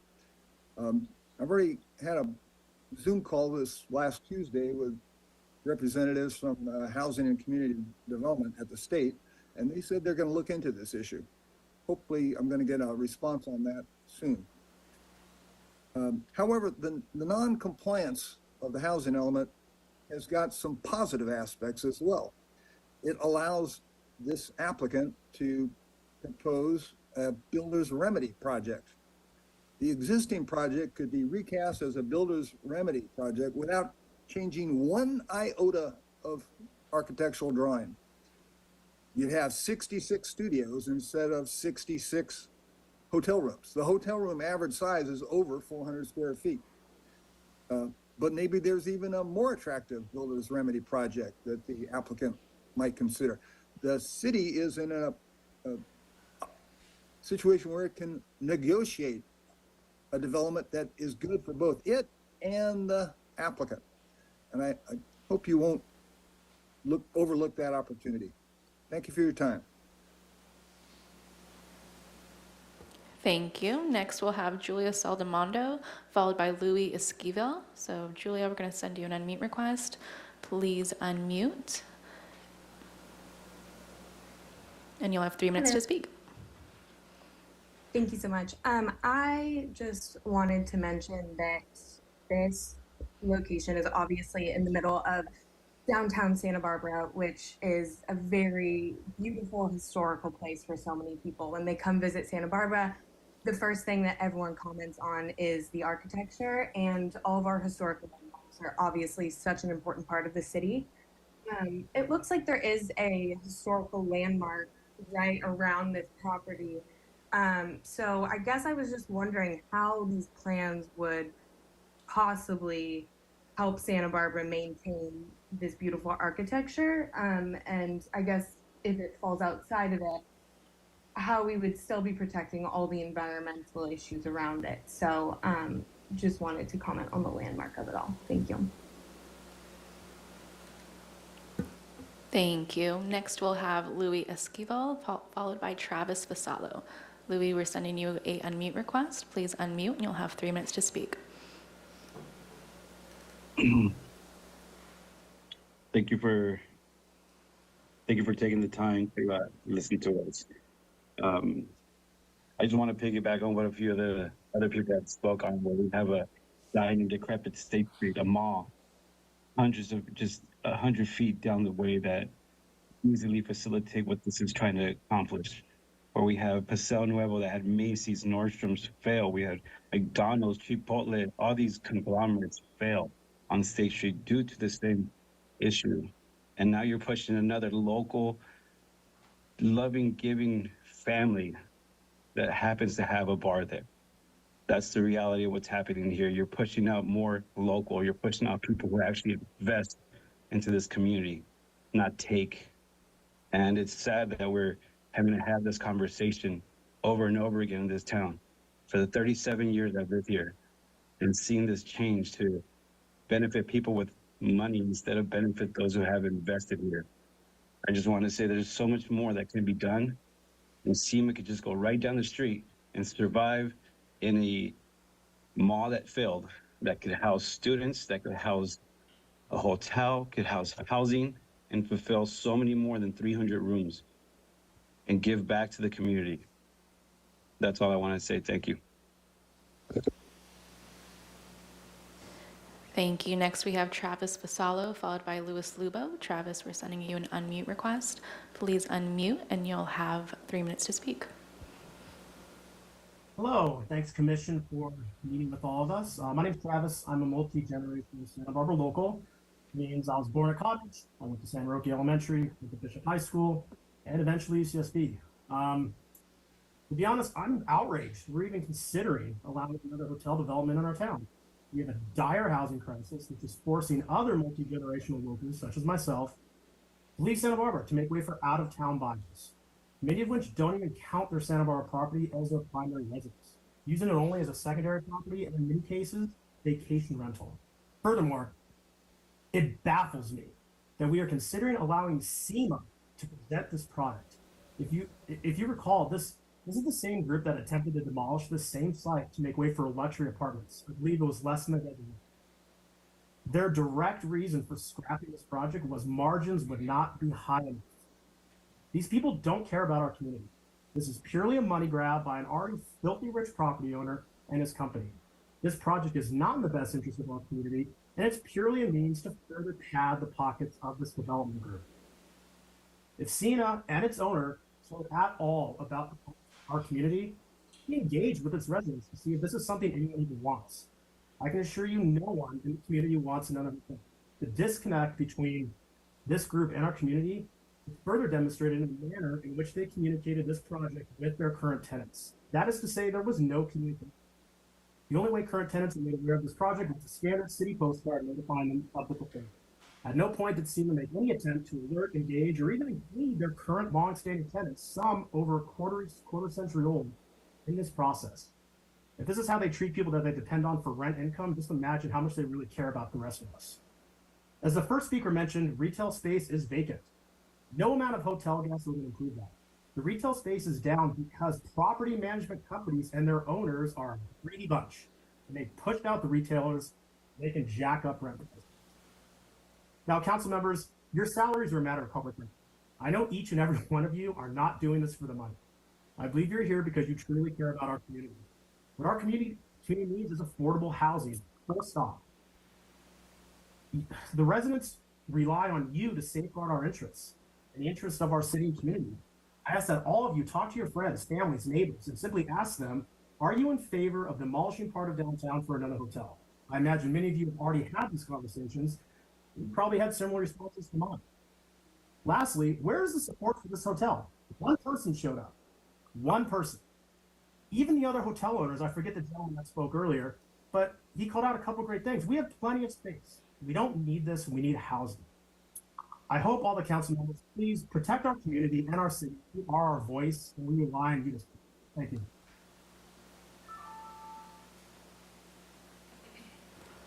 Thank you. Next, we have Louis Lubo, followed by Darcy Roberts. Going to go ahead and send you an unmute request. Please unmute, and you'll have 3 minutes to speak. Good morning, Commissioners and Chair Bondison. Thank you for the opportunity to speak to you all here today. My name is Lou Sabo. I'm a part-time resident of Santa Barbara and San Francisco. I'm also a recent graduate of Stanford's Master in Sustainable Design and Construction program, which is at the forefront of modernizing construction and development best practices to meet the needs of our evolving society. One of the core tenets of the program, as the title implies, is the need for all future developments and construction activities to be done with sustainable best practices in mind. Now, sustainability does not just mean environmental sustainability, it also encompasses social and economic sustainability. Social sustainability means meeting the needs of the present generation without compromising the needs of the future. Economic sustainability means supporting long-term economic growth without negatively impacting social, environmental, and cultural aspects of a community, with an emphasis on ensuring economic equality and environmental justice. When these three elements of sustainability are not met, we start to see issues in society arise. Now, the city of Santa Barbara has made great strides in some aspects of improving sustainability. Energy efficiency has improved, water use has been reduced, and renewable development is at an all-time high. But the city has self-identified they are lacking in one key area. That is housing accessibility. In Santa Barbara, housing prices are near all-time highs. The 2022 study found that as of October 2021, only 6.5% of renters could afford the median-priced home, and that number is dropping year over year. That is not sustainable. The city of Santa Barbara states that the number of homeless individuals in the city far outpaces the number of existing shelter beds, transitional housing, or permanent supportive housing units. This is not sustainable. Meanwhile, Santa Barbara's hotel occupancy rate sits around 70%. Industry experts recognize 70% as being the occupancy threshold where hotels become economically unviable. This is not sustainable to then increase total hotel space. Spending part of my time in San Francisco, I have witnessed firsthand what happens when a city does not prioritize sustainable practices. San Francisco put the prioritization of addressing the housing crisis on a back burner, and we are now experiencing rampant urban decay. Homelessness has grown, so has crime, and the number of small businesses going out of business has increased significantly. I think it is then clear that Santa Barbara must focus on increasing its sustainable best practices. To preserve and improve environmental, social, and economic sustainability, Santa Barbara must prioritize addressing the housing crisis first before it can even begin to consider developing additional hotel space.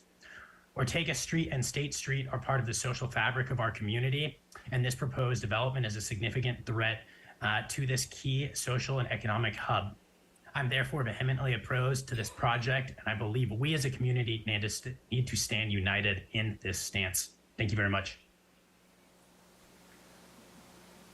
Thank you. Next, we have Darcy Roberts, followed by Tana Chimenti, and my apologies if I misspoke on that. Darcy, I'm going to go ahead and send you a unmute request.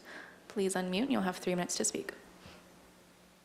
Hi, thank you for taking my call. It might be a little spotty. I'm in an area where the Wi-Fi is a little bit tough, but I am calling to agree with most of what I've heard already today about the housing crisis in Santa Barbara and about honestly not needing a hotel that will not have the employees in order to run it. I work in the service industry. I'm a photographer. I work at a bar. I see people needing other employees at their restaurants, at their bars. I see many, many people always needing housing. Just about every minute of my life do I know someone who's in search of housing because they're being evicted. If you look at Nextdoor or the community pages on Facebook, one of the most common things you'll read is, I'm being evicted, I've lived here for a long time, can anyone help me? I can't find somewhere I can live, I can afford to live.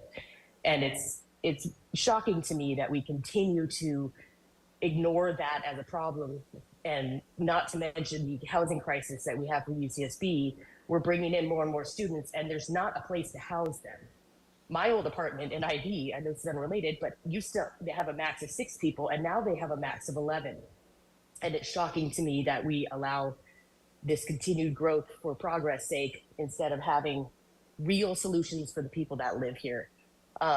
I had rented space in a photography studio about 15 years ago, and the man I rented from had been there for over 15 years, I want to say 20, 25. And we got priced out because the owner thought they could rent it for more money to the county. And it sat empty for 5 years. So he got priced, my leaser got priced out, and then for what? For nothing. I have a neighbor who bought a house. She moved in from out of state. I lived in the same home for a very long time, and I have a neighbor who bought her house. She moved from out of state. She lived there for a few years. Then she started renting Airbnbs, and now she wants to rent it out for 14 grand a month. It's just these solutions aren't working if we're going to put in a hotel that we don't need, and we're going to continue to ignore the housing crisis, especially for the working class people and the people who have lived here for a long time, and the people we want to move here, such as the students. Thank you for your time. Thank you. Our next speaker is Tana Chimenti, followed by Ernest Meng. I'm going to go ahead and send you a unmute request, Tana. Please unmute, and you'll have 3 minutes to speak. Thank you very much for allowing me to speak about this issue. I've lived in town approximately over 25 years, and I want to speak to the fact that I've managed many of those years restaurants and bars, and also worked as a bartender.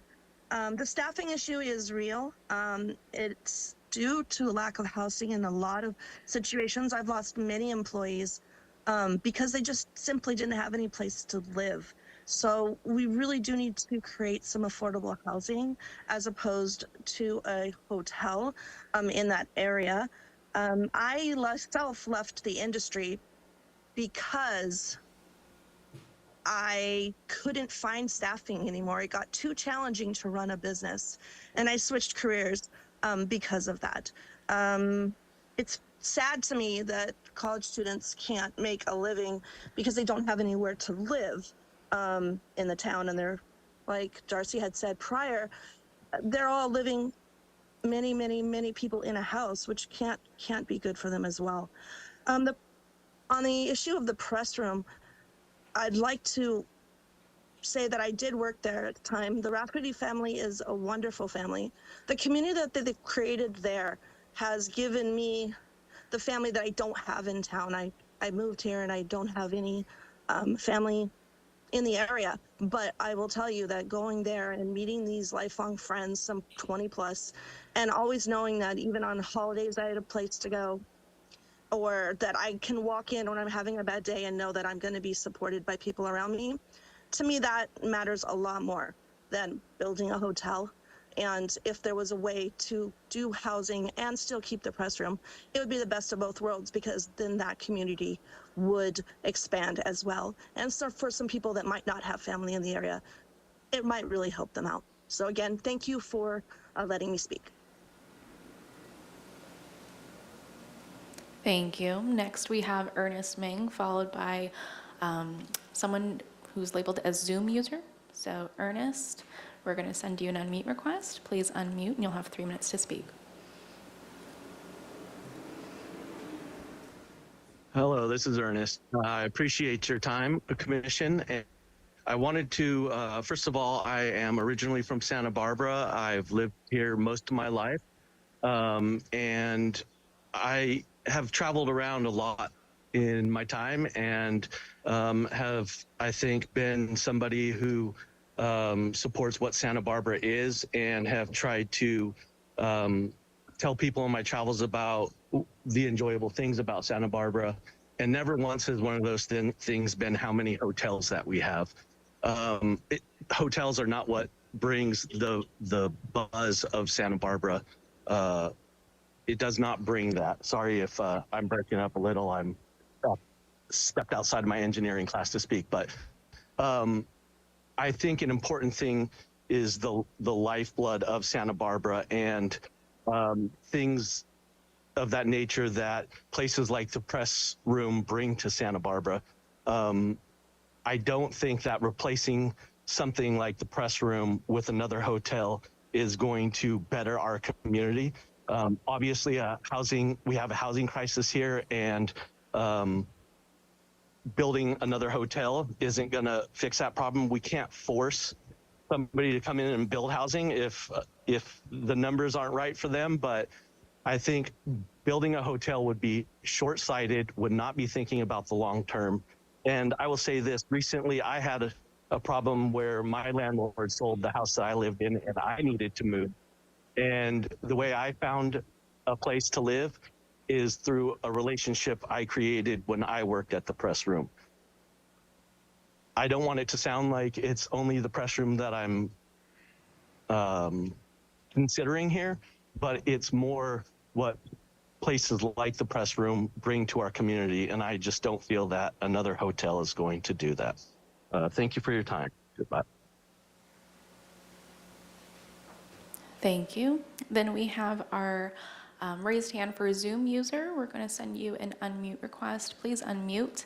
And prior to you starting, can you please also state your name for the record? Hello, yes, my name is not Zoom user, it's Daryl Jackson. That's my bad. I appreciate the time. I've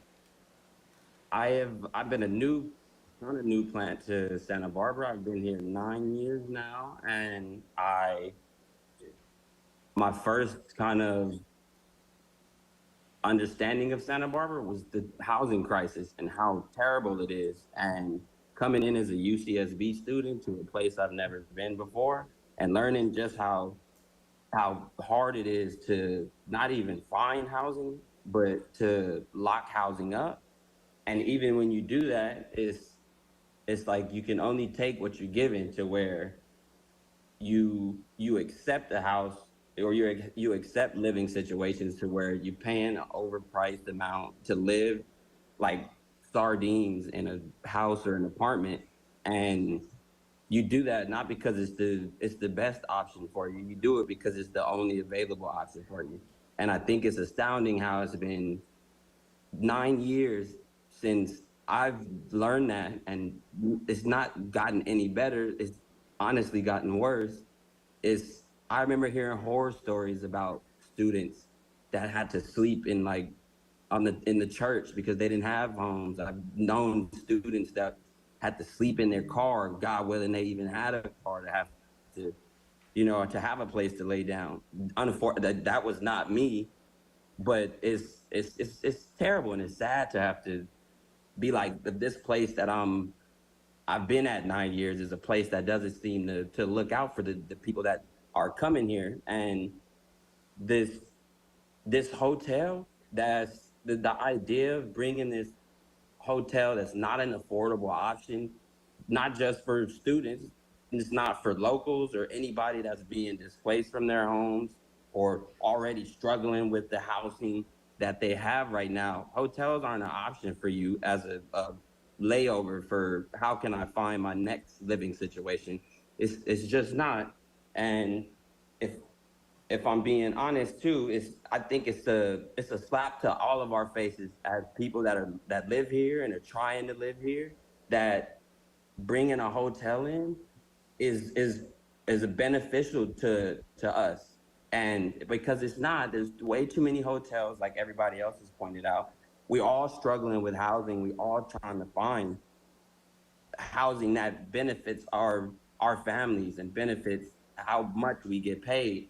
And on top of that, it seems very blatantly disrespectful to knock a place like the press room down, which does community building and connects people to get affordable housing and things like that. It's two ways we're being hit by it, and I think that's terribly sad. So I appreciate you for the time, and thank you.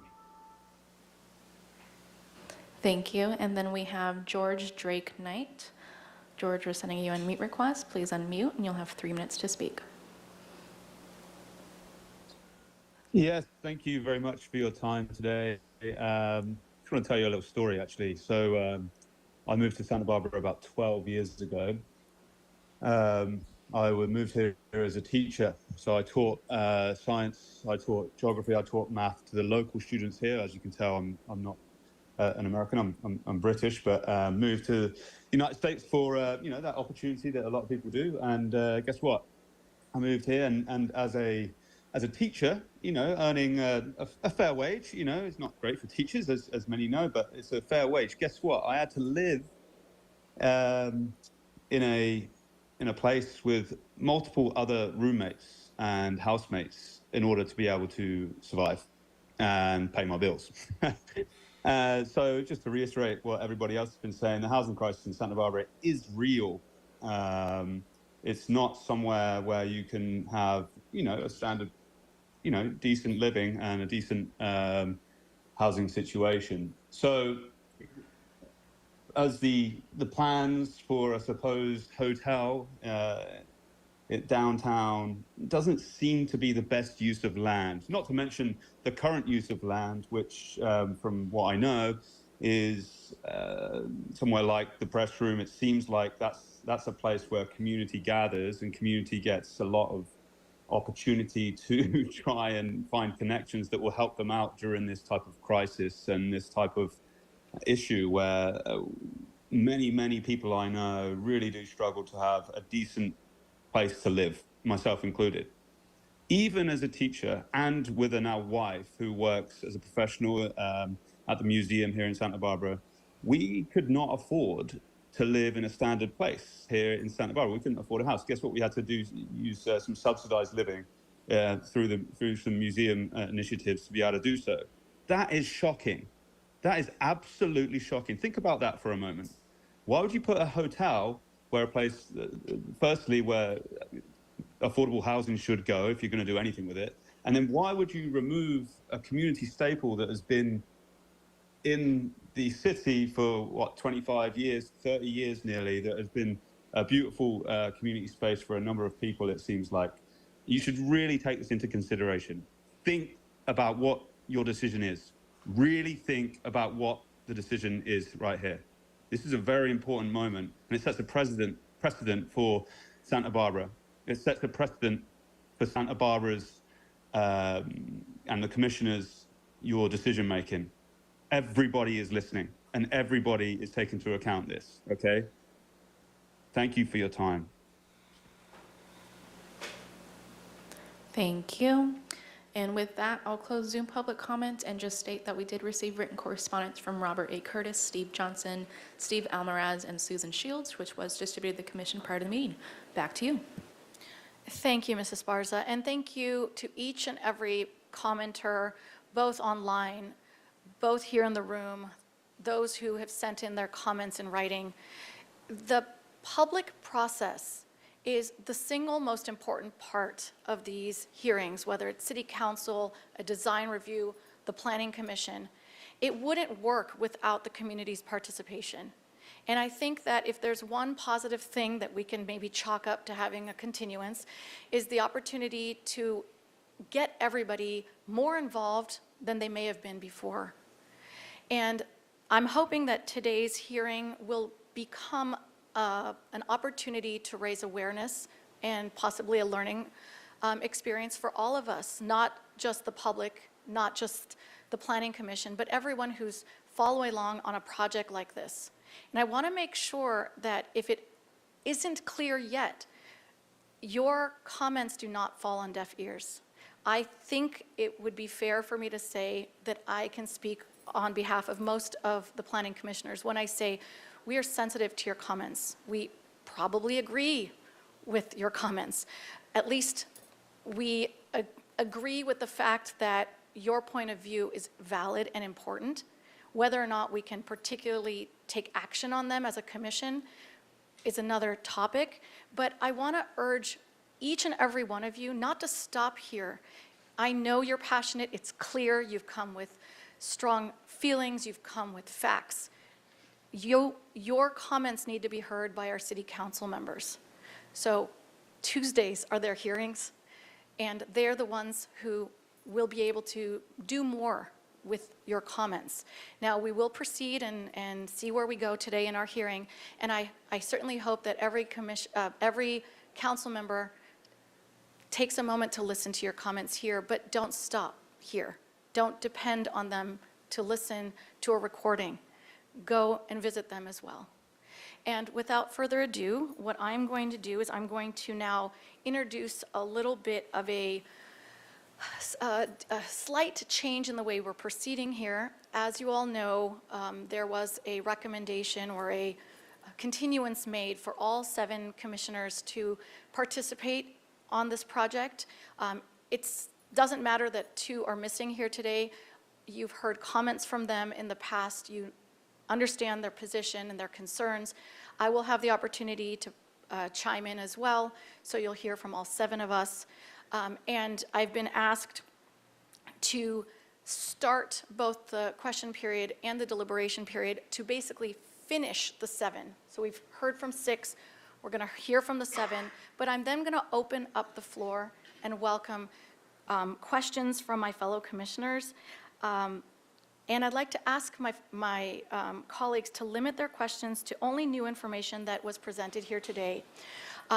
With deliberations as well, if you feel that your position was not clear, or if you need to add or wrap up a thought from the last time, I welcome your deliberations at this time as well. So I will introduce that when the time comes. So we'll begin here today with my questions. First and foremost, I'd like to take the opportunity to thank the applicant for the presentation of his, like the project summary you presented and the new thoughts that you came back with. I feel like you heard a lot of the questions that were presented. And in fact, I had similar questions which you answered already. It was with regard to why this project didn't make it through as a housing project. So what I'd like to do now is to have you, Mr. Moore, please come back up to the podium. And I'm going to ask you a very specific question. If you could explain it for the record, like in response to the question, so it's really isolated. Would you take a moment to help us make this into a learning opportunity by explaining in detail what were the specific limiting factors that pushed you towards a housing project, or excuse me, forced you to abandon a housing project? Why couldn't you make this into a housing project? Chair Bonderson? Yes? If I may, I appreciate that the applicant Yes. provided some background on why their project went from one Okay. allowable use to another allowable use. I just want to be clear that it's really not the purview of this body to get into financial information as to why this project might not have, using the word, penciled out economically. We're simply here that it was an allowed use that they proposed before. This is an allowed use. So I want to just make sure that we are cognizant of this purview. Absolutely. Let me rephrase my question. My question was actually within the scope of the permitting process, the community development process. Were there, maybe it's not a why, but maybe what may have limited the project through the permitting process that didn't allow you to get a housing project developed? Are you able to answer that question? Chair Bonderson, it all comes down to number of units allowable on site. And as you heard from the community members, there is a great demand for housing in Santa Barbara.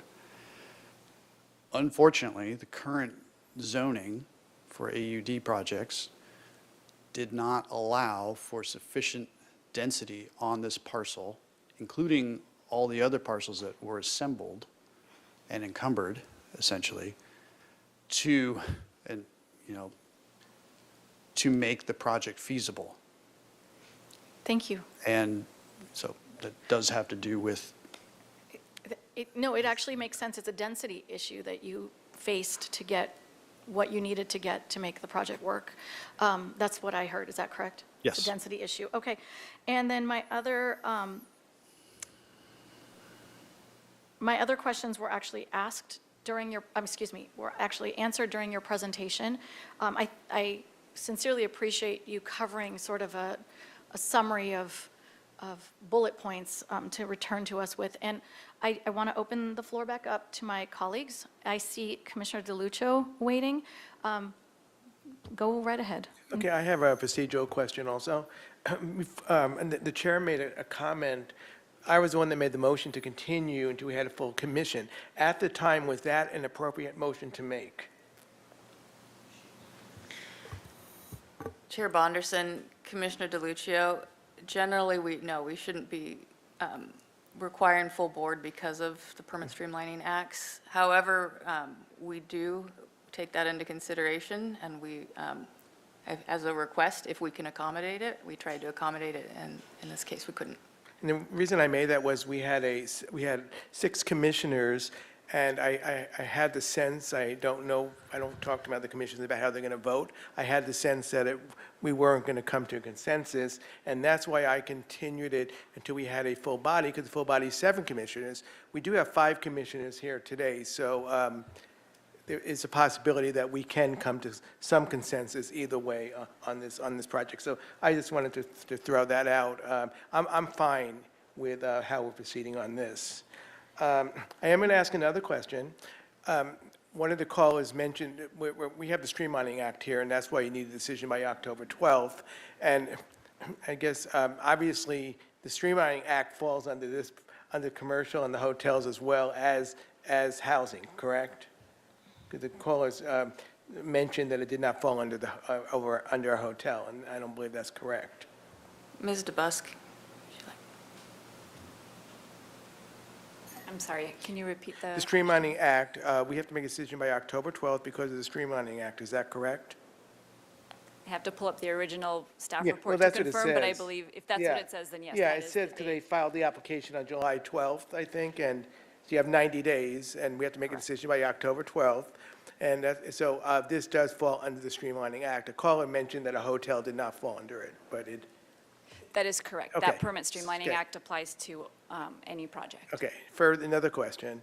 I'm not trying to hold things up today, but under the Streamlining Act, my understanding is if the applicant wanted to waive the Streamlining Act, that's a possibility also. Is that correct? Chair Bonderson and Commissioner DeLuccio, it is correct that the applicant could agree to one extension of the Permit Streamlining Act. Now, I'm going to ask the applicant, are you looking for, if the applicant can please come up? I just want to, I assume you're looking for a decision and you're not looking to waive your rights, correct, to the Streamlining Act? Correct. Thank you. Okay, so based on that, I'm fine. So what are we doing right now? Hold on a moment. Let me just double check that your initial question is sort of put into layman's terms.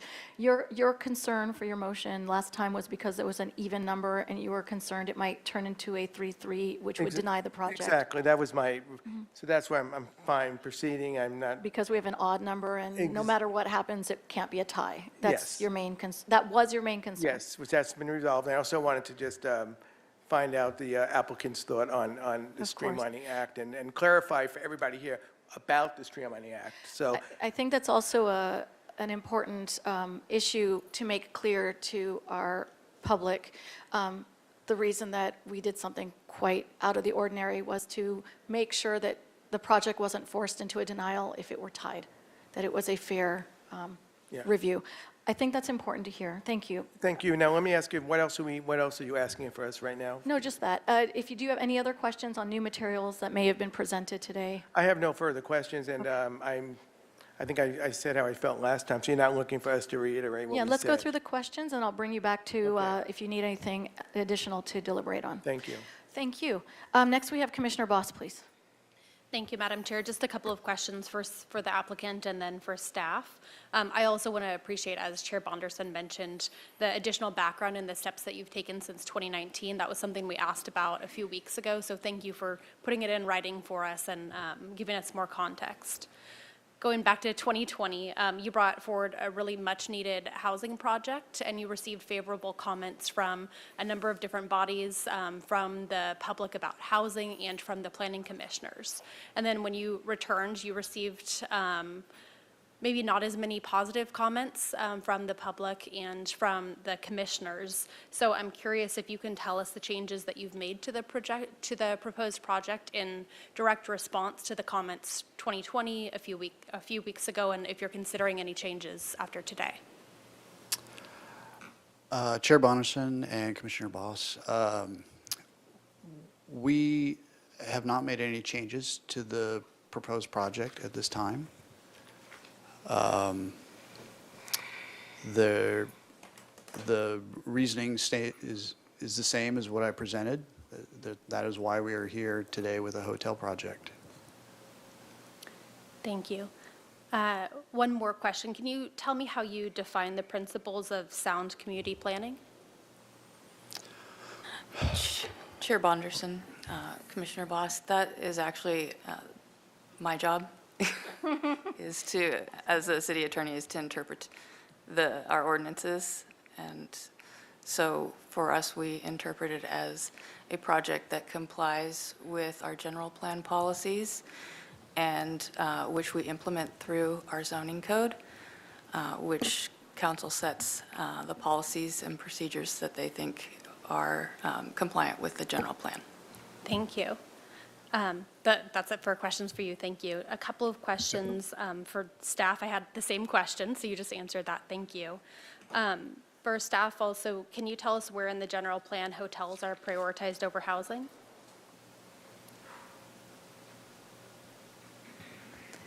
Chair Bonderson and Commissioner Boss, there is no statement in the general plan that says that.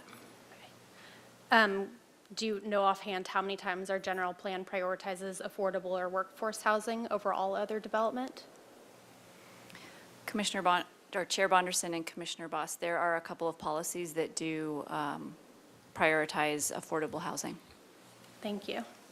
And what programs do we as a city currently have in place to incentivize affordable housing development over hotels? Chair Bonderson and Commissioner Boss, we have the average unit size density incentive program. It is not specifically to incentivize residential over hotel, but it was intended to incentivize housing as a means of getting more housing and especially smaller rental units within the city. Thank you. And last question, how many programs designed to incentivize affordable housing were proposed in the 2015 Housing Element Update? Chair Bonderson and Commissioner Boss, I do not have a number on that. Okay, thank you. Those are my questions for now. Okay, thank you, Commissioner Boss. I don't see any other speaker lights on, so I will assume that there are no more questions, and I will close the question period. And as I mentioned before, since Commissioner DeLuccio asked, I'm just going to reiterate that since we've already heard deliberations from commissioners at the previous hearing, we don't need you to repeat your comments from the last meeting. I want you to be aware that they have been recorded, and therefore they will be reflected in the outcome of this decision. However, if you have anything new to add to your previous comments, please feel free to turn on your light, keeping in mind that if you want to clarify your position, we also encourage you to do that at this time. So if for any reason you may not have come to you didn't come to a clear position, or it didn't end with your statement of a decision direction, then please make that available now.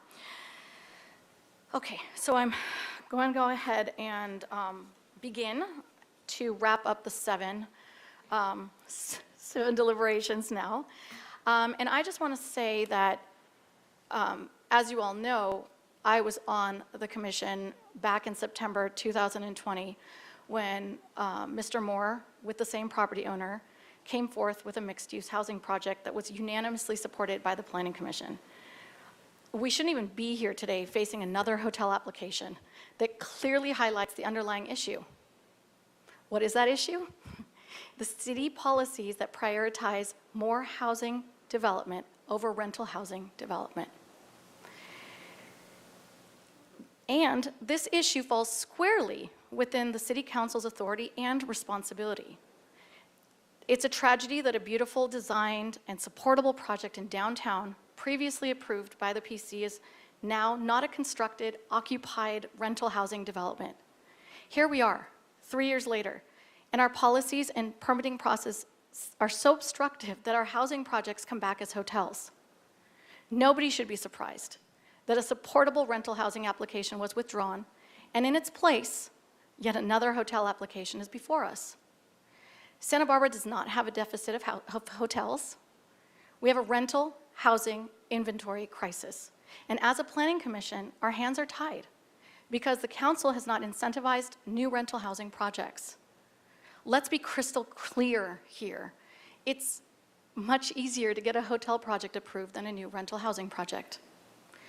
The City Council, unfortunately, has only themselves to blame by not enacting new policies that truly incentivize rental housing applications. There are no incentives to applicants in submitting a residential application when a property is zoned for both commercial or residential development, because we all know it's more cost efficient and a faster process to get a new hotel permitted than rental housing.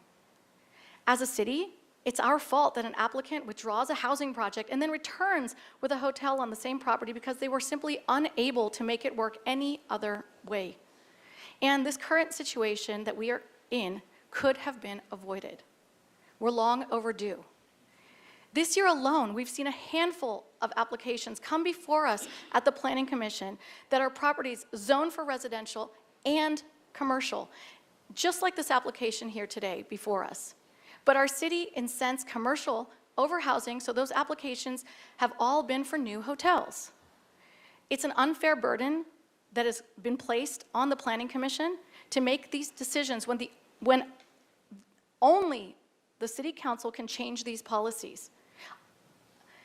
I, for one, am frustrated, if you can't tell. I'm tired of having to spend so much time and energy on something that, again, is only in the authority and the responsibility of City Council. Our community has an ongoing urgent need for new rental housing. We're listening, we know, we hear you, we agree, most of us agree, I can't speak on behalf of everyone, and the state's new mandated requirement makes it an even greater policy priority. And today, the community loudly called, I heard you. We need to call on council to take overdue action because we, as planning commissioners here, can't do that. As much as we may like to, as much as we keep trying, we can't. It's not in our purview. So I don't know what it's going to take and how much more dire the housing crisis has to get before our council is motivated enough to take effective policy action. It's disgraceful that our elected officials have not taken needed action in the years that they've collectively been on City Council. Most of them are in their second term with nothing to show on their resumes to demonstrate the realization of increased housing in the city that they serve. So, it's no surprise that we're looking at another hotel application. And this is not a criticism to the applicant. He's only going where the city has led him. And it's his right, because that's how the zoning is laid out. The PC is being blamed and scolded by some for the lack of new housing. Some have accused us of being out of bounds. We've been reminded not to interpret the general plan's should, shall language or the term sound community planning. So the moral of the story today, in case it's not clear, to those watching, to those in the room, is that our PC is caught in the crosshairs of policy conflicts, dire community need for new rental housing, and the lack of policy changes that only council can authorize. PC has the authority to recommend proposed policy amendments for council consideration. But in the end, it falls on council to use the variety of policy tools available to them at their discretion and use their authority to actually enact immediate action to incite housing development. They could do that at their next hearing if they wanted to prioritize it.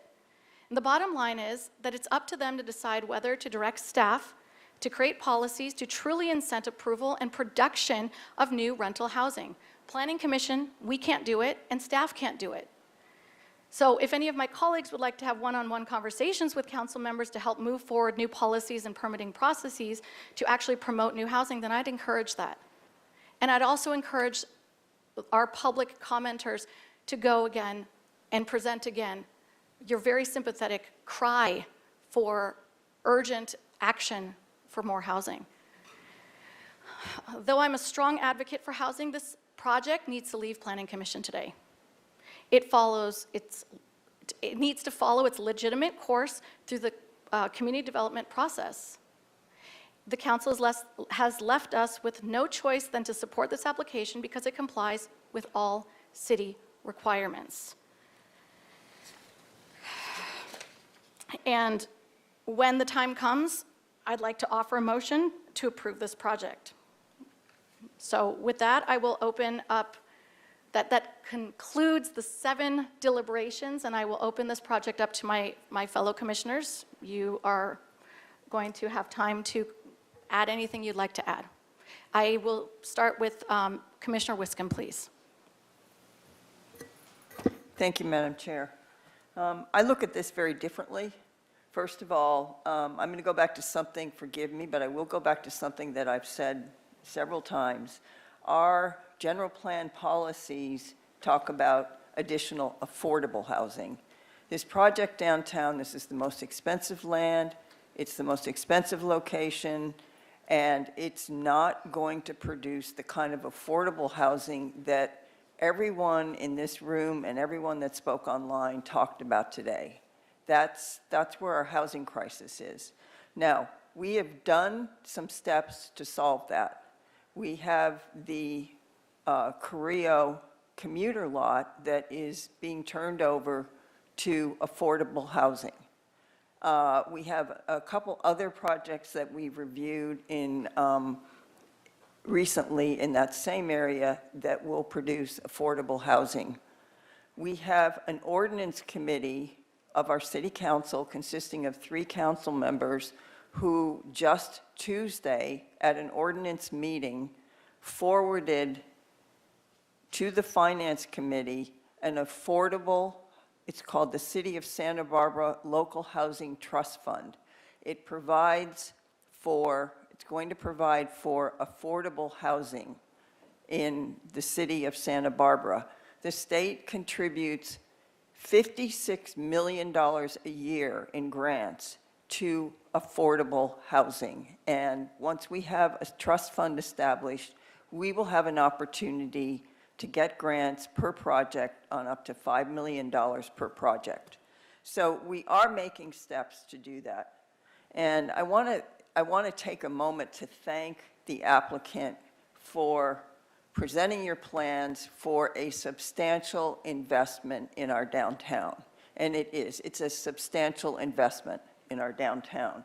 And I think that this project goes a long way towards potential revitalization and rejuvenation of a portion of our downtown area. Now, I see some people back there shaking their heads and saying no. But we have another piece of that puzzle that was also that came forward this week, and that's from City Council meeting. Alliance Bernstein owns they are a very, very large investment firm. They invest in real estate. They own the ground leases now for the Macy's building and for the mall. So we own the land. The city owns the land. They have the ground leases. And our city council just authorized negotiations with them to start a progress for a mixed-use development, which will substantially reduce the amount of retail and build housing at Paseo Nuevo and Macy's. So I think that is a huge, huge step. And our city council, contrary to what our chair said here, our city council used the word affordable on almost all of that housing. They want a substantial portion of that housing, and we're talking 400 to 600 units, to be affordable. So I think we're making some progress. And I think this project actually dovetails nicely with that, which is going to take a while. We're still in the negotiating stages. But when you get a firm like Alliance Bernstein, who is willing to hold the ground and thinks that City of Santa Barbara, you're worth the investment, we're making progress. So, and we have an applicant here who's willing to make a substantial investment, and I think we need to honor that. So I'm where I was before on this project when it first came here. I think this is an example of sound community planning. No, it's not housing, but it wouldn't be affordable housing. It would be very expensive market rate housing downtown if it were a housing project. So I'm perfectly willing to make the findings. I would like just to add that in the conditions of approval, whoever makes the motion, that I think it would behoove us to, hold on one sec here, I've got it here. On page 8 of 15 in the conditions of approval under E1, I'd like to change the neighborhood notification to 30 days from 20 days. There's restaurants and obviously the press room and other retail businesses that are in the vicinity of where probably a lot of dust and demolition is going to occur, because if the project goes forward, it's Restoration Hardware that's going to get demolished. So I'd just like to change that to 30 days. I just think that gives a little more latitude. But other than that, I thank you for bringing the project forward. I think we hear you. I think we're doing a lot. I think we are. I'm getting some head shaking no. It takes time, but we've made a lot of progress this year in affordable housing projects. So thank you. Thank you. Next, we have Commissioner DeLuccio, please. Thank you. I agree with the chair that our hands are tied. A hotel is allowed use on this site. A year or two ago, the council spoke about doing a moratorium, and at that time, when that subject had come up, this hotel, I think, was already in conceptual review or something, and I guess a determination was made whether there was going to be a moratorium or not, that they were going to allow this applicant to proceed. I think we can make the findings for the development permit. I asked that question at the last meeting. I heard from some of our commissioners, can we make a sound community planning finding? So I actually went back and I studied it some more, and I agree that we can make that. It is consistent with the general plan and the current zoning code. I'm going to be more optimistic about all this. I'm a newbie here. I haven't been here that long. I did serve in another city on a planning commission. We do not have a general housing element to the general plan that's in compliance yet. But once it's in compliance, it will come back to this body. We're going to have to do CEQA work on it, and also that will be the opportunity to look at policies. Policies that our job is not only to look at projects here to approve them or not, it's also actually to make recommendations to the city council, to make policy recommendations. And as part of that housing element, that will be an opportunity to make some sound recommendations to the city council, to how we want to move forward to incentivize more affordable housing, a lot more affordable housing in the city. And I also think at that time, hopefully, there'll be a joint session with the city council and the planning commission, so we're all on the same page. And finally, what I will say is, I think the city council cares about affordable housing like the rest of us in a big way, and they definitely demonstrated that on Monday when they took the brave move Tuesday to want to explore the mall downtown, to turn it into maybe 500, I think, units of. It would be mixed-use type of housing, all kinds of housing. Some would be affordable, some would be workforce, and some would be obviously market rate. So that was very, very encouraging to hear that they took that move. And up State Street, we also have the other mall, the Cumbrae Mall, which will have about 800 units probably in the first phase. That's another opportunity for affordable housing. So anyway, I think we all hear you, and we all care. The council cares, the planning commission cares, and so thank you all for coming out today. I really, really appreciate it. And thank you to the applicant for bearing with us, and as we went and did a continuation on this today. Thank you, Commissioner DeLuccio, and I just want to say I share your optimism, your encouragement, and certainly your appreciation for the process. Sorry, excuse me. Commissioner Boss is next. Thank you, Madam Chair. As we heard a few minutes ago, nothing in our general plan prioritizes hotels over housing. Nothing about this project guarantees our downtown retail issues will be solved, and subjective statements about residents not visiting downtown enough are disparaging to our local community members who work, visit, and spend their hard-earned wages downtown. I understand that the proposed hotel objectively conforms to the city's zoning and building ordinances and policies in the general plan. However, I don't support this proposed development because I do not find it to be consistent with the subjective principles of sound community planning. Thank you. And next we have Commissioner Lodge, please. Thank you, Madam Chair.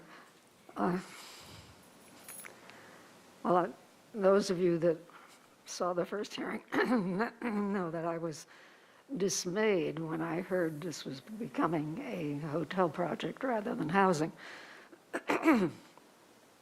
But I'm afraid, as has been stated, that our hands are indeed tied. I want to comment on the letter from the attorney for the developer objecting to personal opinions expressed that a hotel is, quote, the last thing that we need, unquote, which is what I said.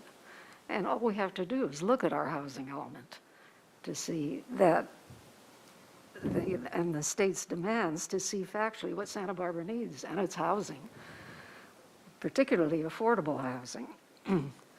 I'd like to add another comment. In addition, the regional housing needs assessment numbers, the numbers that get assigned to a community base are by the state, are based in part on the city's jobs housing imbalance, which is big already, and they could become even higher with this hotel project, because it is creating jobs, generally low-wage jobs, and there isn't the housing for the employees filling those jobs. In response to some of the things that you said, Madam Chair, asking for increased incentives, the city, when the AUD program was established, it has allowed densities that are unheard of in Santa Barbara County. 3 times what Carpinteria allows, 2 times what even Santa Maria allows, and with low height limits as well, much lower than Santa Barbara's. And then the city allowed no parking. But I've been told, when I asked the developer, is that going to mean that rents will be lower because there is no parking? And he said, rents will be what the market will bear. And that's the fact of life. Unfortunately, adding the incentives raises the cost, excuse me, raises the land value because more money can be made on it with these incentives. And so we kind of worsen, with our good intentions, the situation. It's complex.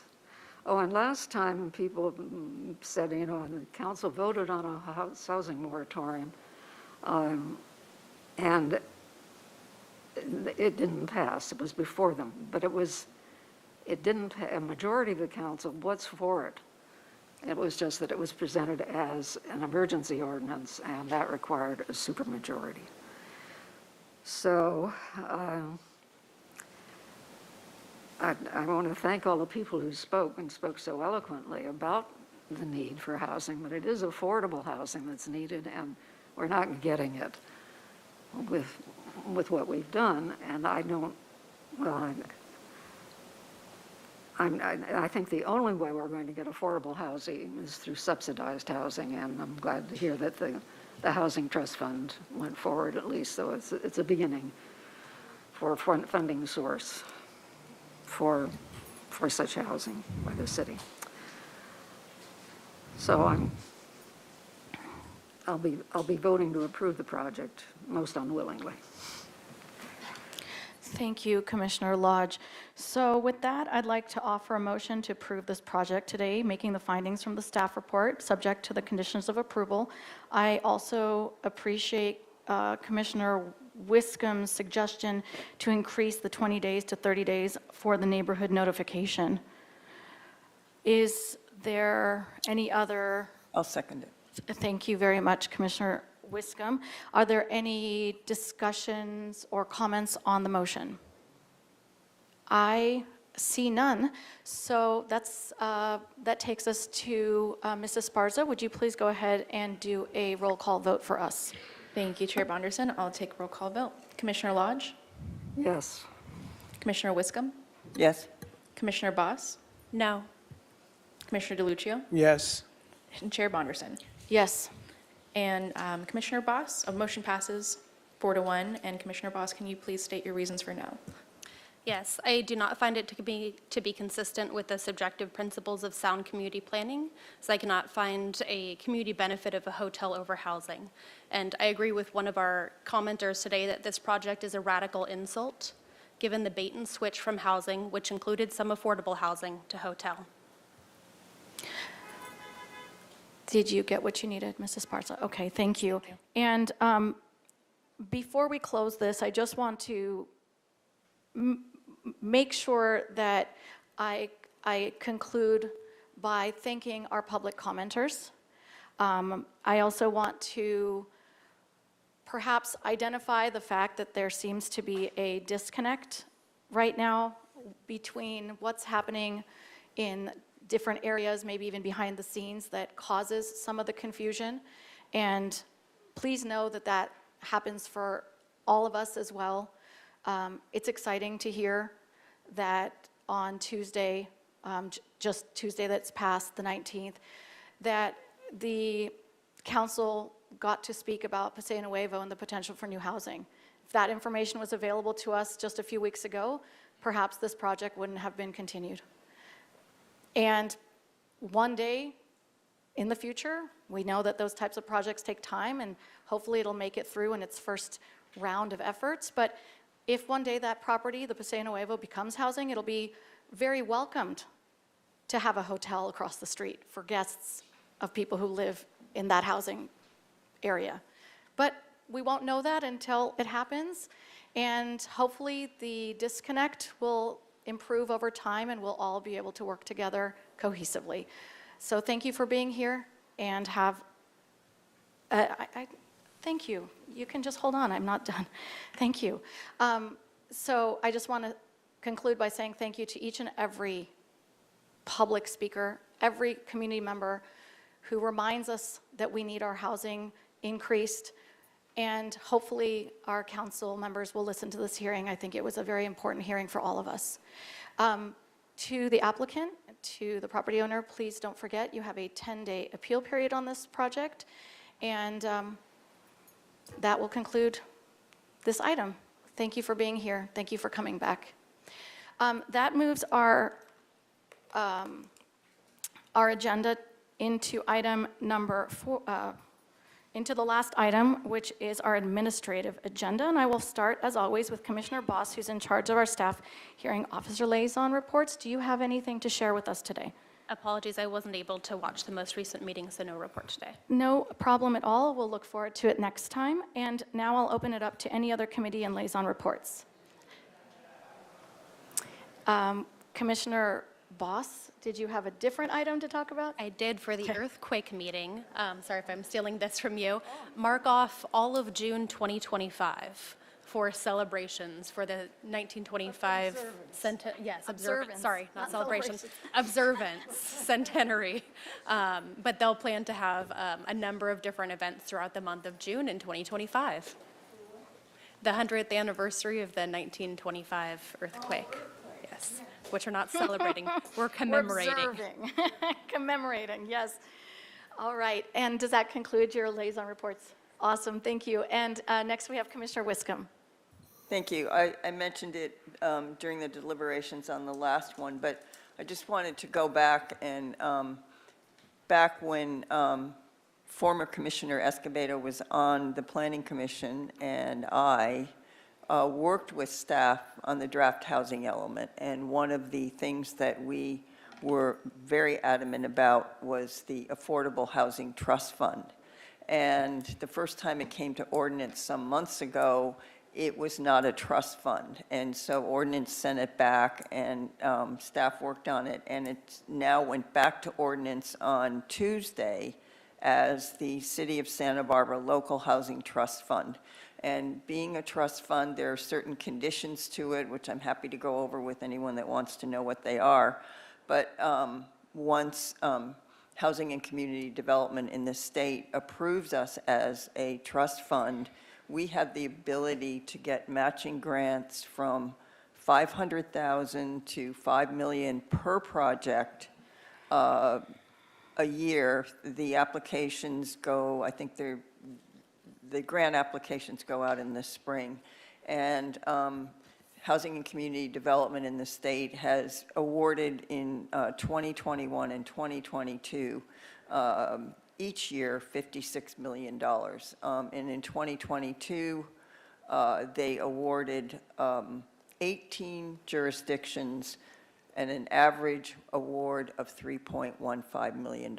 So it's substantial, and it's pretty exciting. And it's going on now to the Finance Committee, because one of the stipulations of having a housing trust fund is that, by the state, is that you need a consistent source of funding for 5 years. So the Finance Committee is going to work on that. And after that, it'll go back to ordinance and then on to the full council. Thank you. Thank you. Very interesting and exciting information. Are there any other liaison reports today? No. All right. Well, that concludes our September 14th, 2023 Planning Commission hearing. But after we heard the term commemorate and observe, I just want to remind everyone that our next meeting of the Planning Commission is actually a special ceremonial event. We actually celebrate this, not just commemorate it, not just observe it. It's going to be for next Thursday, which is September 28th. So please tune in. We'll be celebrating the Planning Commission's 100-year anniversary, and we welcome anyone who would like to be in chambers for that event to please join us here at City Hall. So thank you all for being here. It is 3:28, and we are done. Thank you. Have a wonderful day.